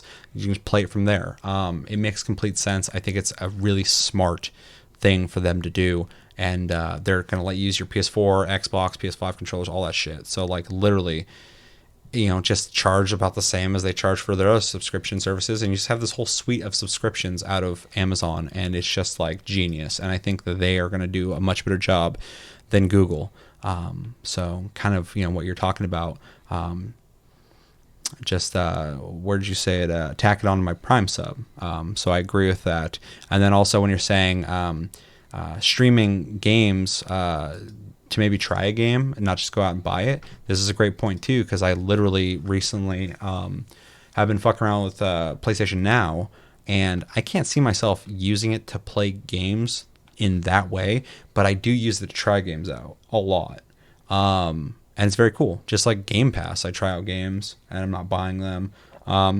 So it is a good way to try out games that maybe not just like stoked to go buy instantly. I mean, I buy games all the time, Star Wars Squadrons, and then fucking return them. Yeah. Typically, I just get the money returned to Steam because I still intend to spend that money on Steam. I already did it. I'm ready to put it back into Steam. I just got to find a game I want. But when Steam implements some kind of streaming service, which they will at some point, it'll be a great way to for them avoid people refunding games so much, but also for people to be able to try games if they're already paying 10, 15, 20 bucks every month to play all the games on Steam, which would be fucking wild. So thoughts, Chris? It's inevitable. Amazon's got their fingers and everybody's Kool-Aid, so it's just They got their fingers in your Kool-Aid. Get it out of there. I'll break your fucking finger if you put in my Kool-Aid. Even if you're Amazon. I'll ship it back to you in 2 days. God damn it, Bezos. I mean, I just wish the rest of the country had better internet access so that this wouldn't be such an issue. Streaming services are the future of video games. I absolutely agree with that 100%. But our internet infrastructure is really poor in like most of the US that it's going to be hard for people to stream higher end games. Well, more rural areas, but people always want to talk about the United States, and like that's such a minuscule aspect of it because like places like in like India and shit, like they don't have great internet. Africa, I mean, like, you know, might be thinking like people don't play games in Africa. Yeah, they do. I mean, you can look at heat maps and see where people are playing games. Yeah. So I mean, this might change. This is kind of a weird side avenue here, but like with Elon Musk putting all those satellites in space for internet connectivity, apparently the connection speed is fast and stable enough to play games. So be interesting to see if that problem is going to exist in the future. Yeah. Yeah. Anything else to that, Chris? No. All right. Good comment, Chevy. Thanks for adding that. And then, let's see. Last one. I love this from Onion Wolf. I love the RE universe and the setting, at least in terms of the originals. But I was never keen on the gameplay. I much prefer to watch my brother play it. Haha. I know all about that. In which I would bring up Chevy's interested in a lot of games. There's certain games he's not playing. I'll play fucking anything. So like I've played games for him before, like Last of Us, and you know, I would be absolutely willing to play Resident Evil 2 for you and stuff like that. So, and even if it's not even like a scary game thing, maybe you just don't like playing. I know people don't like playing shooters of any kind on a controller. So maybe they are less inclined to want to play a game just because they don't like the way it feels. Or certain things give you anxiety real easy, you know, shit Yeah. like that. So Yeah, for sure. So I get that. But yeah, Resident Evil universe outside of some of the stuff is great. I used to be a huge fan, and I'm becoming a huge fan again. So I was totally able to play 5. yeah. I mean, you played 5, The no whole game, problem, because yeah. it's essentially Call of Duty. With a really dumb boss fight. Sheva. That's all I did. I'd get to the end before you and your character. You're playing Sheva, and I would just be at the end hitting the button to go, and he's just like Sheva. It's just burned in my fucking brain. That's Resident Evil 5 to me. Plus, it's like level based. It's weird. Like the only thing I even remember from that game at all was the last boss fight. Just because how ridiculous. is that the it Wesker one? Yeah. Yeah. Throwing missiles and shit. That was so like anime. I hate that at some point in Resident Evil they're like, let's make a really creepy horror game, and then later they watch The Matrix and they're like, let's make this. That's Resident Evil The now. guy with the glasses. Let's make him like have superpowers. Yeah, he's already a dork who wears sunglasses everywhere. Might as well fucking make him super cool in a dorky way. Anything you guys want to add to that? I too enjoy, but I'm also afraid of spoopy games. Can I get you to play Phasmophobia? I'm very tempted to, just because I like the idea You should of stream that. ghost hunting. I will straight up fucking buy you that game if you'll play it. Rob was telling me you had people like trying to offer money for me to even try playing the game. Yeah. Somebody, it was Jeremy Melendez. He said, he's like, I'd straight up fucking pay to watch Chevy play that game. Because I told him you wouldn't do it. It's not happening. Sorry. And I think he said in VR too, which you Oh, definitely hell are not no. going to play No. because then you're No. there. So I'm gonna tell you right now, I'm a hard person to buy. So yeah, I don't know a whole lot of times he's been bought. But I'll play it for money. Chris though, I love cryptozoology and the whole like idea of like searching for paranormal life and things like that. Like I'm so into that fucking shit, but it spoops the shit out of me. And that game spoops the shit out of you when you play it. It's fucking creepy. I gotta watch that. If you do that, plan it so I Oh. can watch. It's fun to watch. I watched someone stream for like 3 I hours the watched other day. It's You play. Just like me and Sarah were talking about, we're like both excited to get Cody to play. Yeah. Because he's excitable. So am I, but like Cody will play like a shooter and he starts yelling. He'll like shoot someone and he's like, whoa! Or he'll get shot, he's like, whoa! Just like yelling. And like, so we're both just like, we gotta get Cody in this game. And he was doing it. He was fucking just yelling and shit, but he's just like taking the pictures and screaming in the corner. That's commitment. Yeah, no, he's doing a good job. Yeah. Anything else? We done? Thank you for the comment. Thank you for the comment. And thank you everybody for watching. Well, that's gonna do it for this episode of Tastecast, episode 126. We're moving on up. As always, thanks for watching. Make sure to like and subscribe if you enjoy this episode. Make sure to check out our other episodes. We got so many other fucking episodes. Yeah, you can check us out on Twitter, TikTok, and Facebook at Tasty Loot Gaming. We have a Discord link down below. You can talk to us anytime, all the time. Post a bunch of random shit in there. We all do it. And yeah, we're on iTunes, Spotify, and other podcast platforms. If you prefer to listen to us, you can type in hashtag AskTLG on your comment. If you'd like to experience what we just did, you could be the lucky person who we talked to. You'll have better chances, in fact. Yeah, you have very good chances. And yeah, we have a Patreon for people who would like to support the channel further than liking, commenting, and sharing the videos and watching the videos all the way through. Thank you for your support. It's very much appreciated. We love you guys so much, except for one of you. Guess.